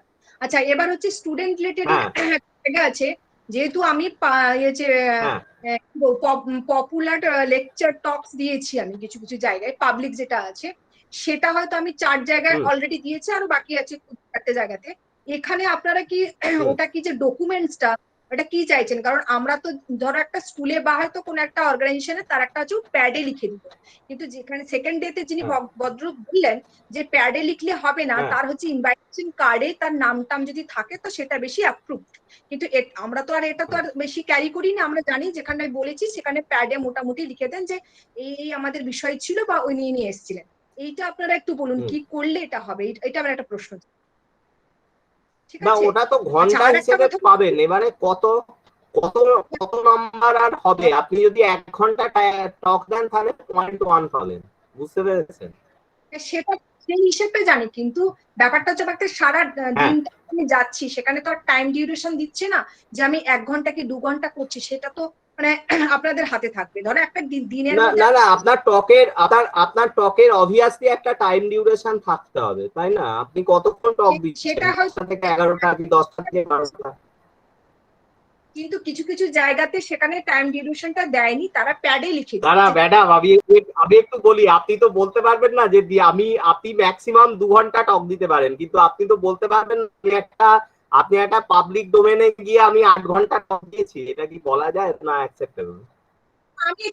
আমি এটা ক্লিয়ার হয়ে যাচ্ছি যে আপনাদের কথাটা নিয়ে আছে। আর একটা জিনিস, আমাদের যে ধরো কলেজে কালচারাল আর স্পোর্টস রয়েছে, এটাতে আপনারা কত মোটামুটি ঘন্টা দিতে পারেন? যেহেতু আমাদের সেই সময় 50 বছরের পূর্তি উপলক্ষে আমরা অনেকটা টাইম দিয়েছি, কোন কোন ইয়ারের ক্ষেত্রে বলছি। আবার যেটা যদি নর্মাল মানে ইয়ার গুলো হয়, তো সেগুলোর ক্ষেত্রে আমরা কি রকম কতখানি ঘন্টা আপনারা এটা মোটামুটি দিতে পারেন? কারণ হচ্ছে কালচারাল এটা স্পোর্টস এর মধ্যে আমরা মোটামুটি সকলেই বেশি। হ্যাঁ হ্যাঁ, এটার জন্য আমি একটু, যেহেতু এটা আছে, এটাই জিজ্ঞেস করছি।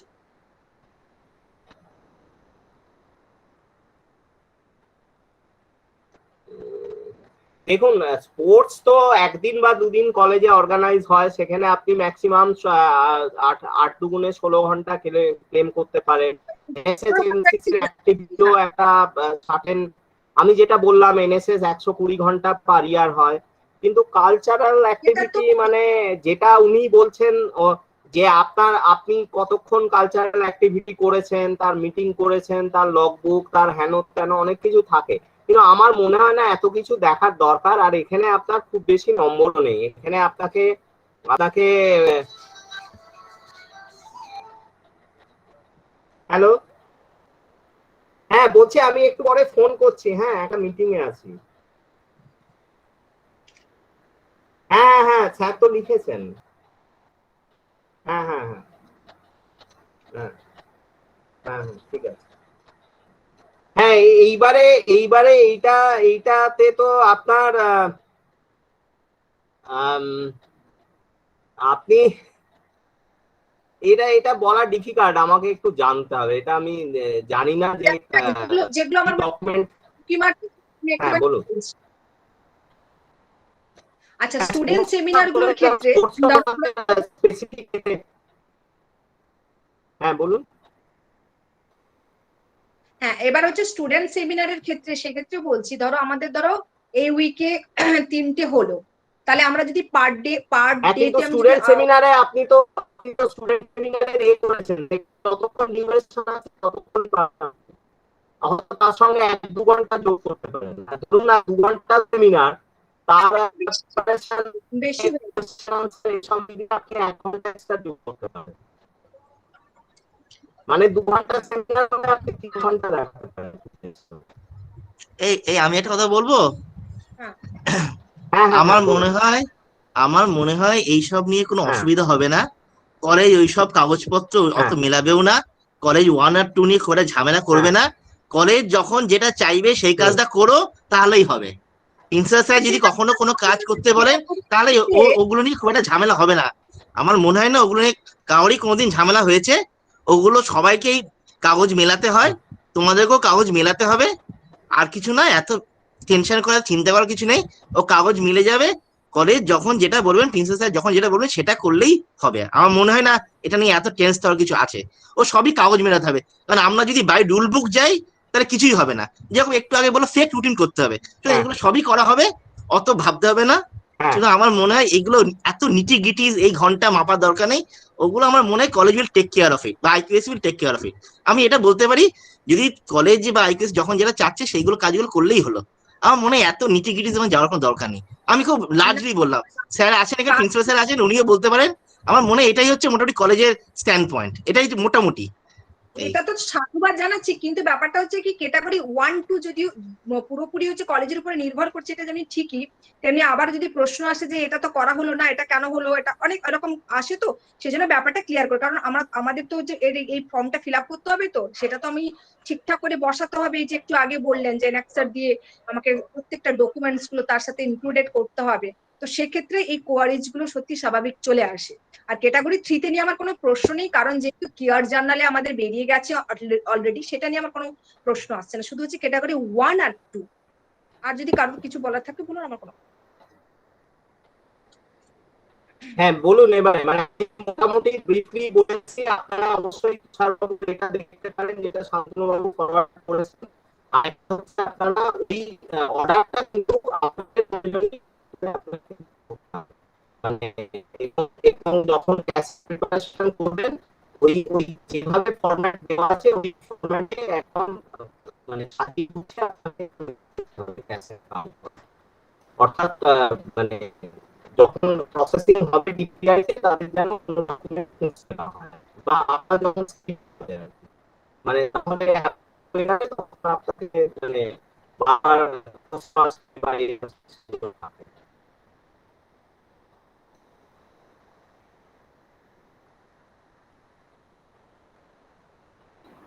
বলছি দীপেশ দা, আমার একটা হ্যাঁ বলুন। হ্যাঁ আমি বলছি, আমি তো এফডিপি তে ছিলাম, তো সেক্ষেত্রে হ্যাঁ আওয়ার্সটা কিভাবে কাউন্ট হবে?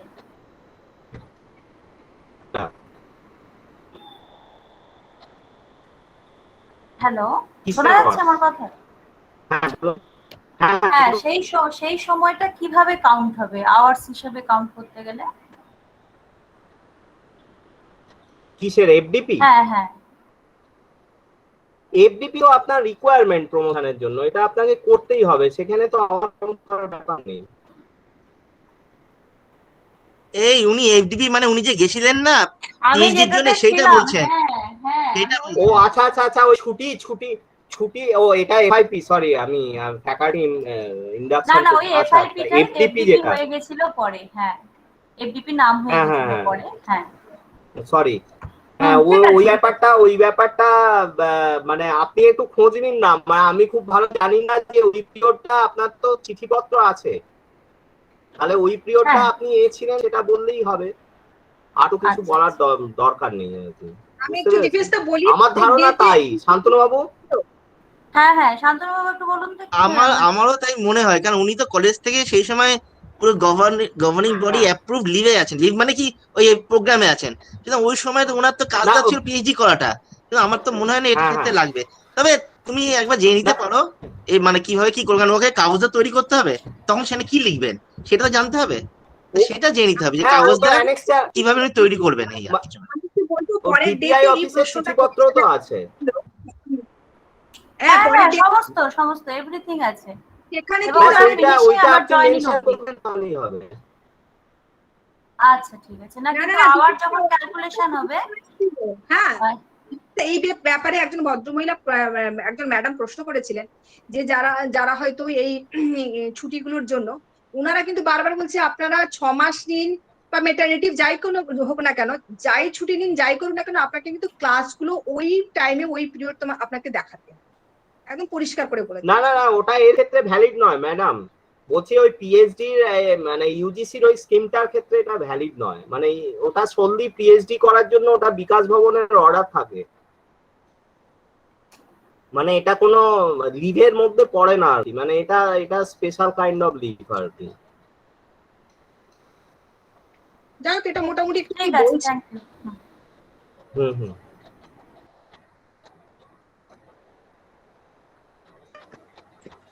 অ্যাকচুয়ালি মধুমিতা ম্যাডাম, হ্যাঁ স্যার বলুন, হ্যাঁ বলুন স্যার।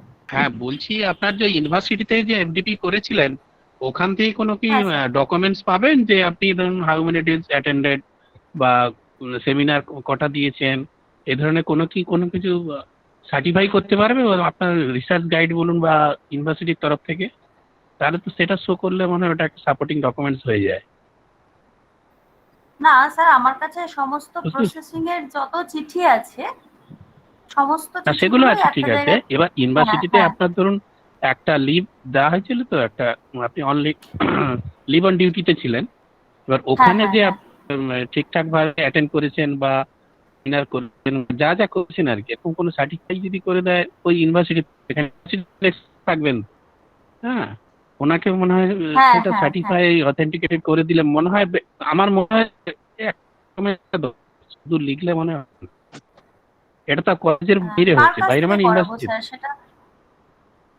না না, আমি জানি না, এটা আচ্ছা। মনে হয় একটা ডকুমেন্টস হিসেবে একটা ইউনিভার্সিটির তরফ থেকে আপনার রিসার্চ গাইড বলুন বা ইউনিভার্সিটি রেজিস্টার ওই ধরনের লেভেল থেকে একটা মনে হয়।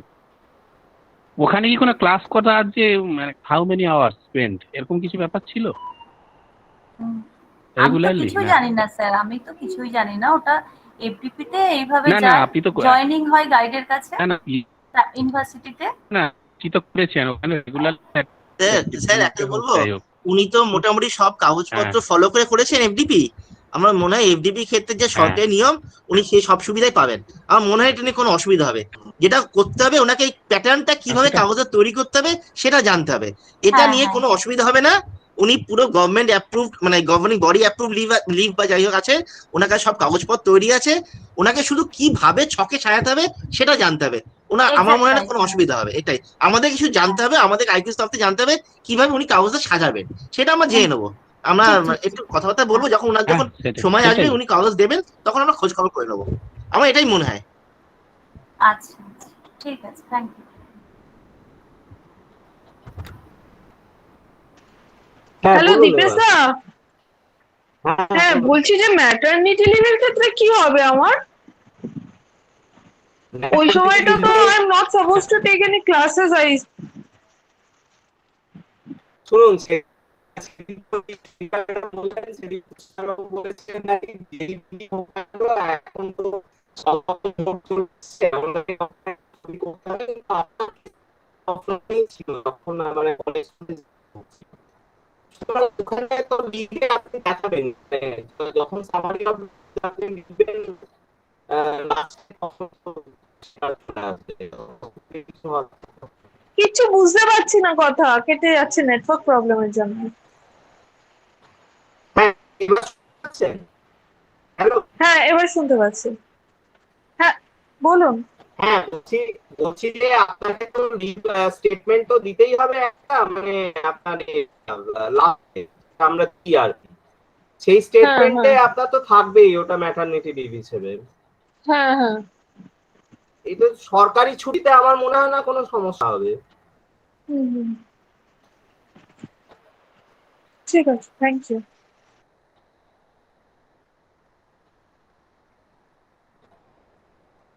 আচ্ছা, সবার বলা হয়ে গেলে আমি একটু প্রিন্সিপাল স্যারের সাথে একটু দু তিনটে বিষয় নিয়ে একটু কথা বলতে চাই। স্যার আপনি আছেন তো? আমাদের হচ্ছে ডিপার্টমেন্ট থেকে একটা ন্যাশনাল সেমিনার করতে চাইছি। সেখানে আমি বলে দিয়েছি স্পিকারদের যে আমাদের কলেজ থেকে কোনো টাকা আমরা পেড করতে পারবো না, ওনারা রাজি। এই রোববার করতে চাইছি একটা ন্যাশনাল সেমিনার। আর একটা হচ্ছে, সেটা হচ্ছে যেহেতু ন্যাক ভিজিট করবে, সেই কারণে আমি ভাবলাম এটা আমি পার্সোনাল ভাবে করতেও পারি। একটা পোয়েম ফেস্টিভ্যাল করতে চাইছিলাম, একটা সংস্কৃত অল ইন্ডিয়া বেসি, আর একটা হচ্ছে বাংলা কবিতা উৎসব। তো সেটা মানে ভেন্যুটা রাখতাম শুধু বিবেকানন্দ মিশন মহাবিদ্যালয়ে। যদি মানে যদি হচ্ছে ন্যাকে যদি না লাগে, তাহলে আমি আমার নিজের ব্যক্তিগতভাবে আমি এটা করতে পারি আর কি, দুটো কবিতা উৎসবের ক্ষেত্রে বলছি। আর যদি লাগে মনে করেন তাহলে আমি ভেন্যুটা দিতে পারি। এরপর আমি প্রিন্সিপাল স্যারকে বলবো যে আপনার এ বিষয়ে কি মতামত আছে বলুন।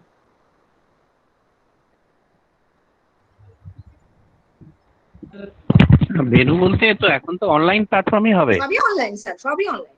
ওই ইয়েতে জি সুইট থেকে করব। স্যার ও যেটা স্টুডেন্টরা মানে বলতে যাচ্ছে সেটা হচ্ছে যে কবিতা ফেস্টিভ্যালটা বা যেটা ও করবে, মানে যেটা ভাবছে করার কথা, সেখানে কলেজের নামটা হয়তো ব্যবহার করবে। মানে ধরুন যে ম্যানিফেস্টো বা প্যাম্পলেট যাই হোক, ব্রোশিওর, তাতে কলেজের নামটা থাকবে। এটাই ও বলছে।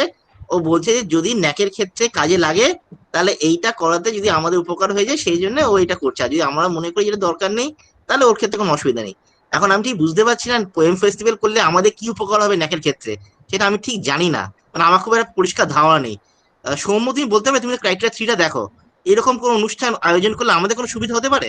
বা তুমি যা জানো, পড়বে মানে এটা কলেজ। মানে দেখো কোনো সুবিধা হতে পারে আমাদের পোয়েম ফেস্টিভ্যাল করলে? জানি না, আমি আমার আমার জ্ঞানে আমার বলছে, আমার আমার আমিও জ্ঞানে খুব একটা ক্লিয়ার না। আমার জ্ঞানে বলছে না। আমারও কেননা তাই মনে হয় না। আমার হ্যাঁ মনে হয় না আমরা কোনো উপকৃত হব। পোয়েম হ্যাঁ, ফেস্টিভ্যাল করলে অ্যাজ সাচ আমরা কোনো উপকৃত হব না। মানে আমার জ্ঞানে না। এটা এরপরে আমি তো একদম শেষ কথা নই, এরপরে হতেই পারে, বাট আমি যতটা পড়াশোনা করেছি ক্রাইটেরিয়া 3-তে তাতে না। আমি যত দেখেছি তত না। তবে এই হচ্ছে ব্যাপার। তবে ঠিক আছে।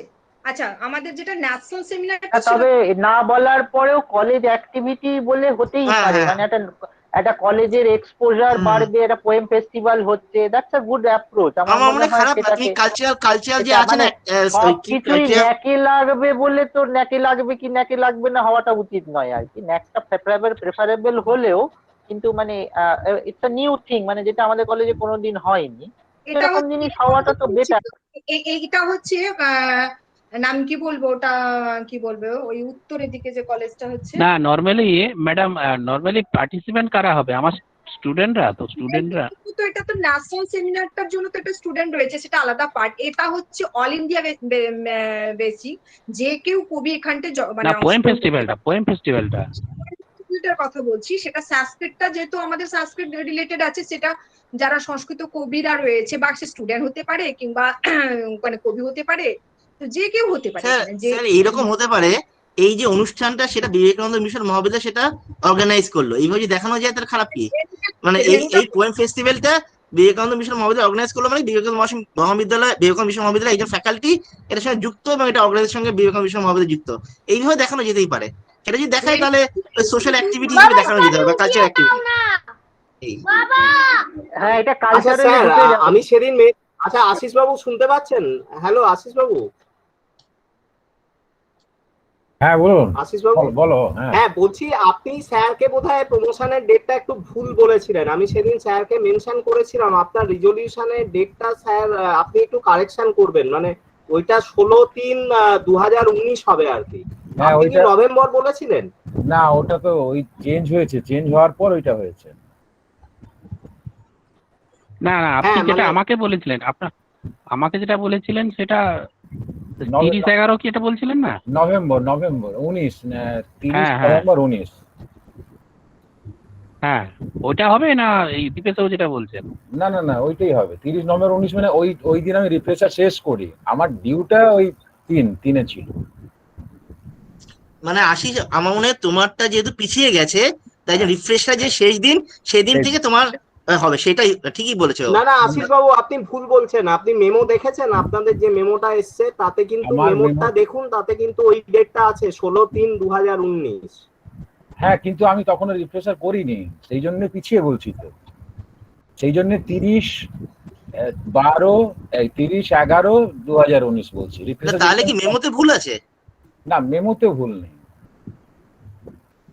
মেমোতে কি করে ভুল থাকবে? সেটা তো আপনি লিখেছিলেন ডেটগুলো। আপনি রিফ্রেশার না আমি আশিস বাবু? রিফ্রেশার করার, হ্যাঁ বলুন। আপনি রিফ্রেশার কবে থেকে কবে করেছেন? আমি নভেম্বরে 30 কমপ্লিট করেছি, 19। ঠিক বলছেন আপনি? পাঠিয়ে দেবো তোমাকে সার্টিফিকেটটা, জেরক্স করে একটু ডেটটা। কিন্তু আমি মেমো দেখেছি, মেমোতে কি ডেট ভুল আছে তাহলে?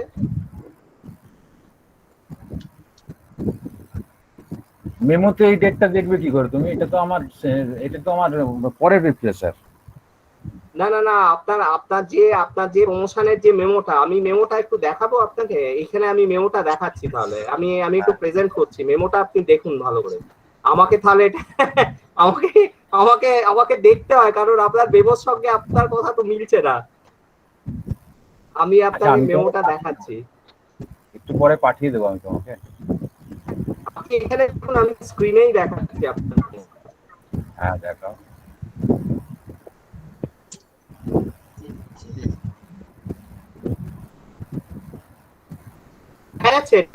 এটা আপনার কমলেশবাবুর মেমো, ঠিক আছে? এখানে দেখুন, এখানে আপনার এইখানে ডেটটা কত আছে? 16/3/2014, ঠিক আছে? এটা হচ্ছে আপনার ডেট অফ প্রমোশন লেখা আছে, মানে যেটা নতুন ওই রেকটিফাই করে যেটা বেরোলো আর কি। হ্যাঁ, এটা যদি ধরি আপনার তো প্রমোশন তাহলে 16/3/2019 হয়, তাই না? 16/3/2019 মধ্যে আমি পরে রিফ্রেশার করিনি, তাই আবার পিছিয়ে গেল। আমি এটাই বলতে চাইছি।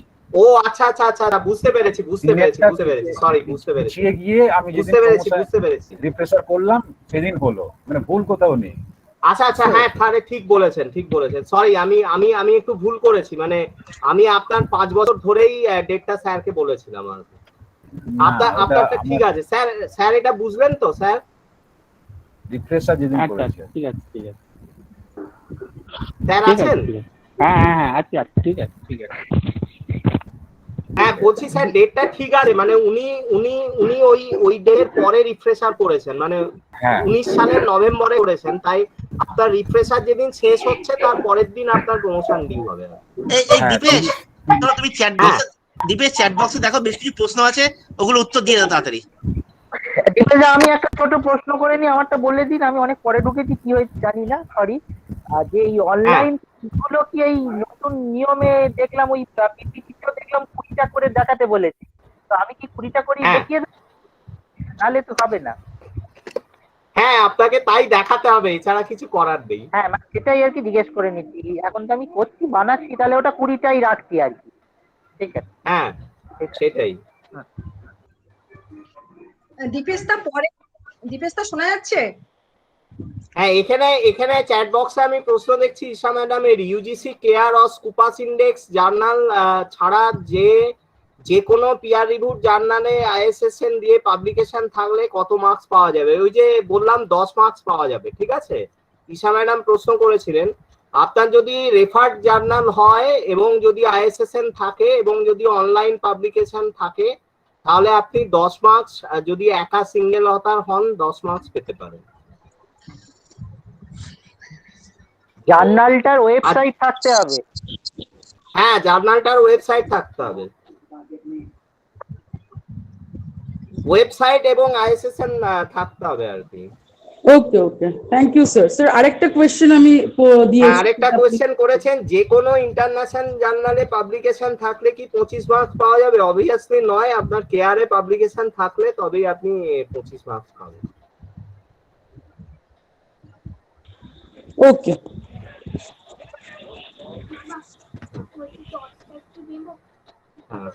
দীপেশদা পরে আমাদের যেটা ডিউ মানে হতে চলছে সেটা একটু জিবিতে একটু যদি জবে জিবিটা হবে আর কি, তবে একটুখানি পারমিশন করে নিলে খুব ভালো হয়। একটু জাস্ট আপনাকে করে দিলাম আর কি। না না, আপনাকে স্যারকে বলে অ্যাপ্লাই করতে হবে, মানে আমি ওটা হচ্ছে স্যারকে আপনি বলবেন অ্যাপ্লাই করবেন, তাহলে তারপরে হবে।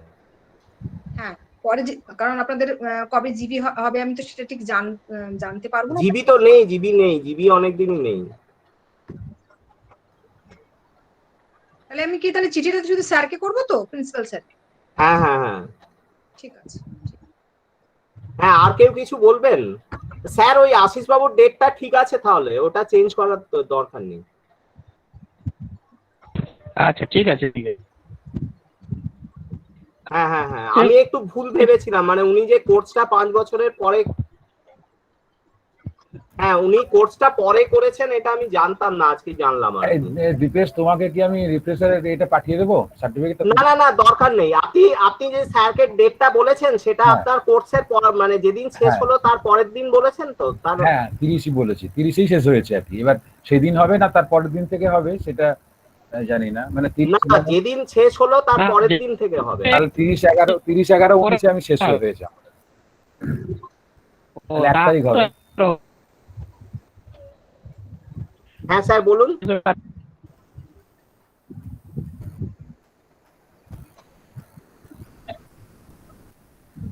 স্যারের কথা শুনতে পাচ্ছি না আমি ভালো। স্যার একটা কোশ্চেন আছে। হ্যাঁ হ্যাঁ হ্যাঁ বলুন স্যার বলুন। হ্যাঁ স্যার বলছি যে আমরা এক্সামের যে খাতাগুলো দেখি আর কি, যে চেকিং গুলো করি ইউনিভার্সিটির খাতা, ওর তো শুধু অ্যাপয়েন্টমেন্ট লেটারটা থাকে, এবার কটা খাতা দেখছি বা কি খাতা দেখছি ওগুলো থাকে না। এবার সেক্ষেত্রে তো কটা দেখছি সেটার একটা ম্যাটার করছে, তার রেসপেক্টে ডকুমেন্ট কি দিতে হবে তাহলে? ডকুমেন্ট কিছু দিতে হবে না, মানে আপনি স্যারের কাছ থেকে একটা চিঠি লিখে নিতে পারেন, কিন্তু আমার মনে হয় না লাগবে। আপনি আপনার নাম্বার অফ স্টুডেন্ট যা আছে সেইভাবে ক্যালকুলেট করবেন ওই অর্ডারটা ধরে, যেটা দেখালাম মার্চ 2019 এর। আচ্ছা আচ্ছা আচ্ছা আচ্ছা বুঝতে পেরেছি, ঠিক আছে। হ্যাঁ ওটা কিছু ডকুমেন্ট লাগবে না। ঠিক আছে। কিন্তু ক্যালকুলেশনটা ওই 5ই মার্চ 2019-এর যে অর্ডার ওইটা ধরে হয়। হ্যাঁ হ্যাঁ হ্যাঁ হ্যাঁ, আচ্ছা আচ্ছা, ঠিক আছে।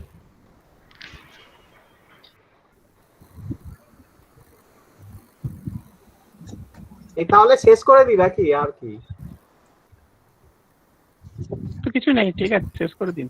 হ্যাঁ, তাহলে তো আর কিছু বক্তব্য নেই তো মনে হচ্ছে। আর যদি কারো কোনো প্রশ্ন না থাকে তাহলে আমার মিটিং এখানে শেষ করে দেবো। আর যদি কারো কোনো ডাউটস থাকে তাহলে বলুন, নাহলে আমার মিটিং এখানে শেষ করে দিই। স্যার বলছি তাহলে আমাদের এই ডাক্তার সেমিনারটা আমি করছি স্যার এই রোববার। হ্যাঁ, প্রিন্সিপাল স্যারকে বলছি। টাইমটা জানাবেন দেখি কত। হ্যাঁ, আমি ওই 3টে থেকে 5টা 2 ঘন্টা রাখবো। 3টে থেকে 5টা 2 ঘন্টা রাখবো। আচ্ছা আমি হোয়াটসঅ্যাপে পাঠিয়ে দেবেন দেখি। হ্যাঁ বলুন। হোয়াটসঅ্যাপে পাঠিয়ে দেবেন।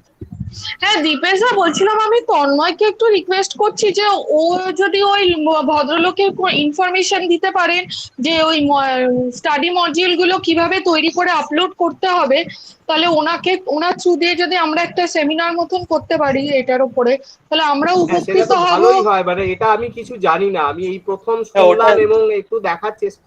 হ্যালো দীপেশ দা, ওটা হচ্ছে আমাদের একবার দুটো লেকচার শুনেছিলাম। একটা ছিল হচ্ছে যাদবপুরের যে HRDC যেটা আছে ওটার বোধহয় যে কি একটা নাম ছিল লোকটার, আমি দেখবো সাইটে যদি নাম থাকে তাহলে বুঝতে পারবো, উনি বলেছিলেন আর কি।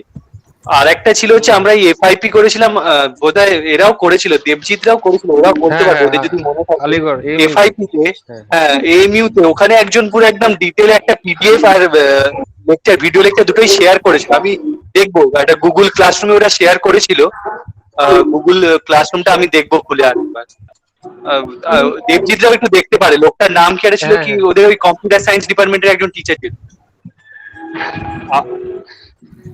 ওরা একটা মানে কি যোগাযোগ করে একটা কি সেমিনার অ্যারেঞ্জ করা যেতে পারে, তাহলে আমরা যেমন অন্যান্য কলেজ করছে আমরাও করতে পারি, ওরা একটা অর্গানাইজ। ওনার নামটা যদি, নামটা আমি দেখছি, নামটা পেয়ে যাবো। ওনার একটা ইউটিউব চ্যানেলও আছে, সেটাতে হয়তো দেওয়াও আছে, মানে ওনার সমস্ত লেকচার গুলো এরকম ইউটিউব চ্যানেলে দেওয়া আছে। আমি দেখছি, নামটা পেলে আমি গ্রুপে পোস্ট করবো বা একটু খুঁজে দেখবো। আমি মোস্টলি কি আসিম জাফর না এরকম কি একটা নাম ছিল। হ্যাঁ আসিম জাফর না, ওরকমই নামটা ছিল।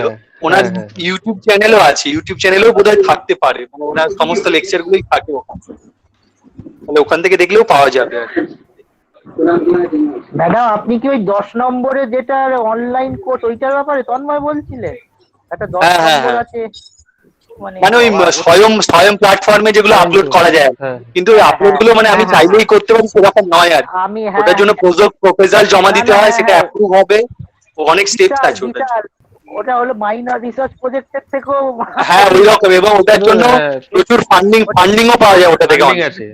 মানে ওই 10 নম্বর আর ওই বুঝতে তন্ময়, আমি আজকে EPG পাঠশালায় কিছু কেমিস্ট্রির কন্টেন্ট দেখছিলাম, কন্টেন্ট গুলো কিন্তু খুব ইজি, মানে 9-10 পাতা ইজি, কিন্তু মানে তুমি চাইলেই করতে পারবে না আর কি। তার জন্য তোমাকে প্রপোজাল জমা দিতে হবে, ওদের কি সব আছে মানে সেখানে জমা দিতে হবে, অ্যাপ্রুভ হবে, তারপর তুমি করতে পারবে। এবং তুমি প্রপোজালটা যে একাই তোমাকে ইমপ্লিমেন্ট করতে হবে সেরকম নয়, তুমি আরো 4 জনকে কাজেও লাগাতে পারো, এরকম টাইপের ব্যাপার।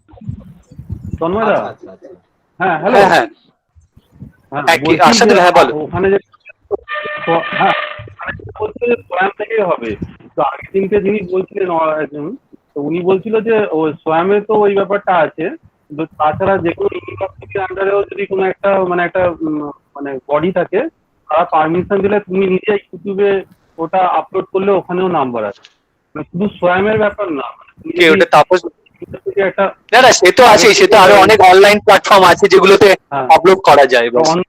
সেটা মানে বলেছিল যে ইউটিউব চ্যানেল বা মানে ইন্টারনেটে অ্যাভেলেবল হতে হবে, এরকম কিছু একটা বলেছিল। গুগল স্কলার ইউটিউব চ্যানেল এইসব রয়েছে, কিন্তু আমার মনে হয় ওগুলো খুব একটা অ্যাকসেপ্টেবল নয়, যতটা সরকারি ওয়েবসাইটে যদি কিছু করা যায় সেটা যত বেশি অ্যাকসেপ্টেবল হবে।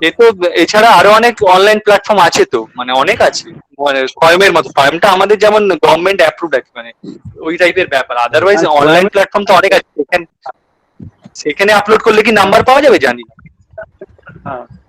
না না আমার মনে হয় না, ই মডিউল যেহেতু 10 নাম্বার আছে, আমার মনে হয় ওটা পরিষ্কার মানে তোমার ওয়েবসাইটে সরকারি প্ল্যাটফর্মে আপলোড করলে আমার মনে হয় যেমন ধরো আমি আমি আমার ইউটিউব চ্যানেল খুলে আমি আপলোড করতেই পারি, কিন্তু সেটাতে কি নাম্বার পাওয়া যাবে সেটা জানি না। না সেটা আগের দিন যেটা বললো সেটা হচ্ছে ইউনিভার্সিটি কোনো একটা মানে কমিটি থাকতে হবে, যে ওটা ওই রেসপেক্ট ওরকম স্ট্যান্ডিং কমিটি থাকতে হবে। হ্যাঁ সেটা নেই তো। আর সোয়ামের ব্যাপারে হচ্ছে কি, সোয়ামে যদি হয় তাহলে তো ওখান থেকে আগে পারমিশন নিতে হবে, ওরা একটা ফান্ডিং করবে, ফান্ডিং পেলে তাহলে ওই প্রসেসটাই ওই সাইটটা মানে একটা পিডিএফ ফাইলে দিয়েছিল, আমি দেখছি ওটা ক্লাসরুমে থাকবে গুগল ক্লাসরুম। ফান্ডিং এর ব্যাপার আছে, ওরা পারমিশন দেবে, ফান্ডিং এর ব্যাপার আছে তারপরে। না আমি দেখছিলাম ই পাঠশালাতে তোমার যে কন্টেন্ট গুলো আছে সেগুলোতে একদম ই পাঠশালা মেনশন করে দেওয়া আছে, পিডিএফ প্রতি পেজে ই পাঠশালা মেনশন করা আছে। হ্যাঁ ওটা তো কপিরাইট করা থাকে, কপিরাইট করে দেয়। হ্যাঁ থাকবে, একদম কপিরাইট সাবমিট করতে হয় ওদেরকে আর কি।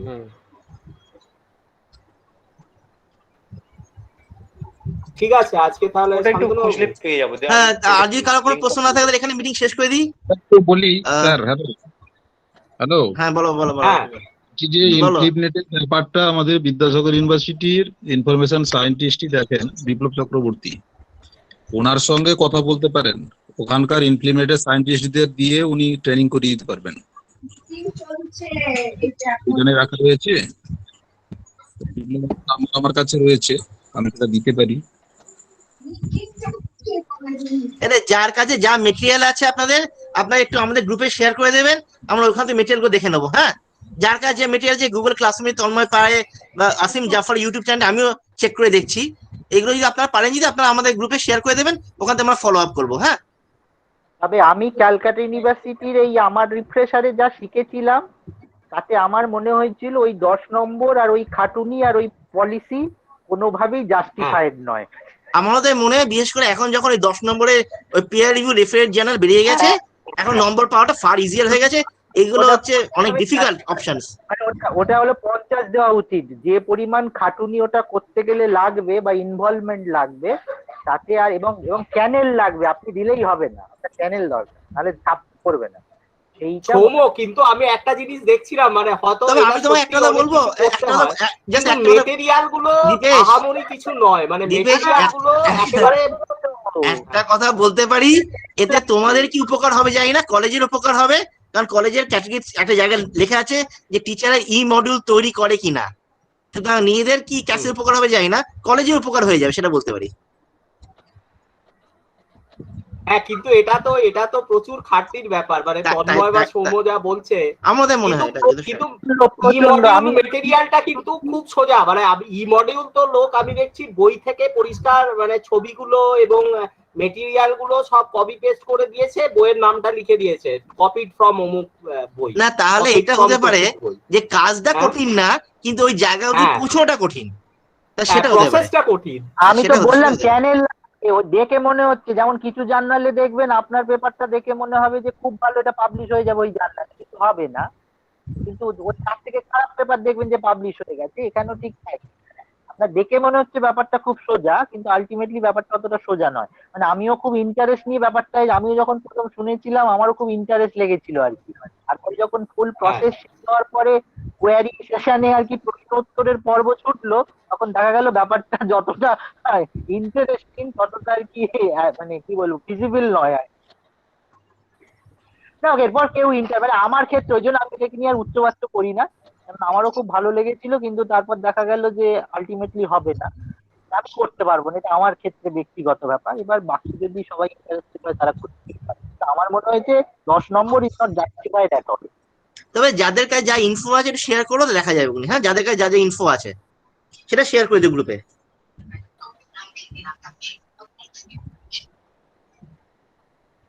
ঠিক আছে শেষ করুন। ঠিক আছে তাহলে স্যার আপনি বলুন, তাহলে শেষ হয়ে যাবে মিটিং। হ্যাঁ ধন্যবাদ, ঠিক আছে এখানে শেষ। সবাইকে ধন্যবাদ।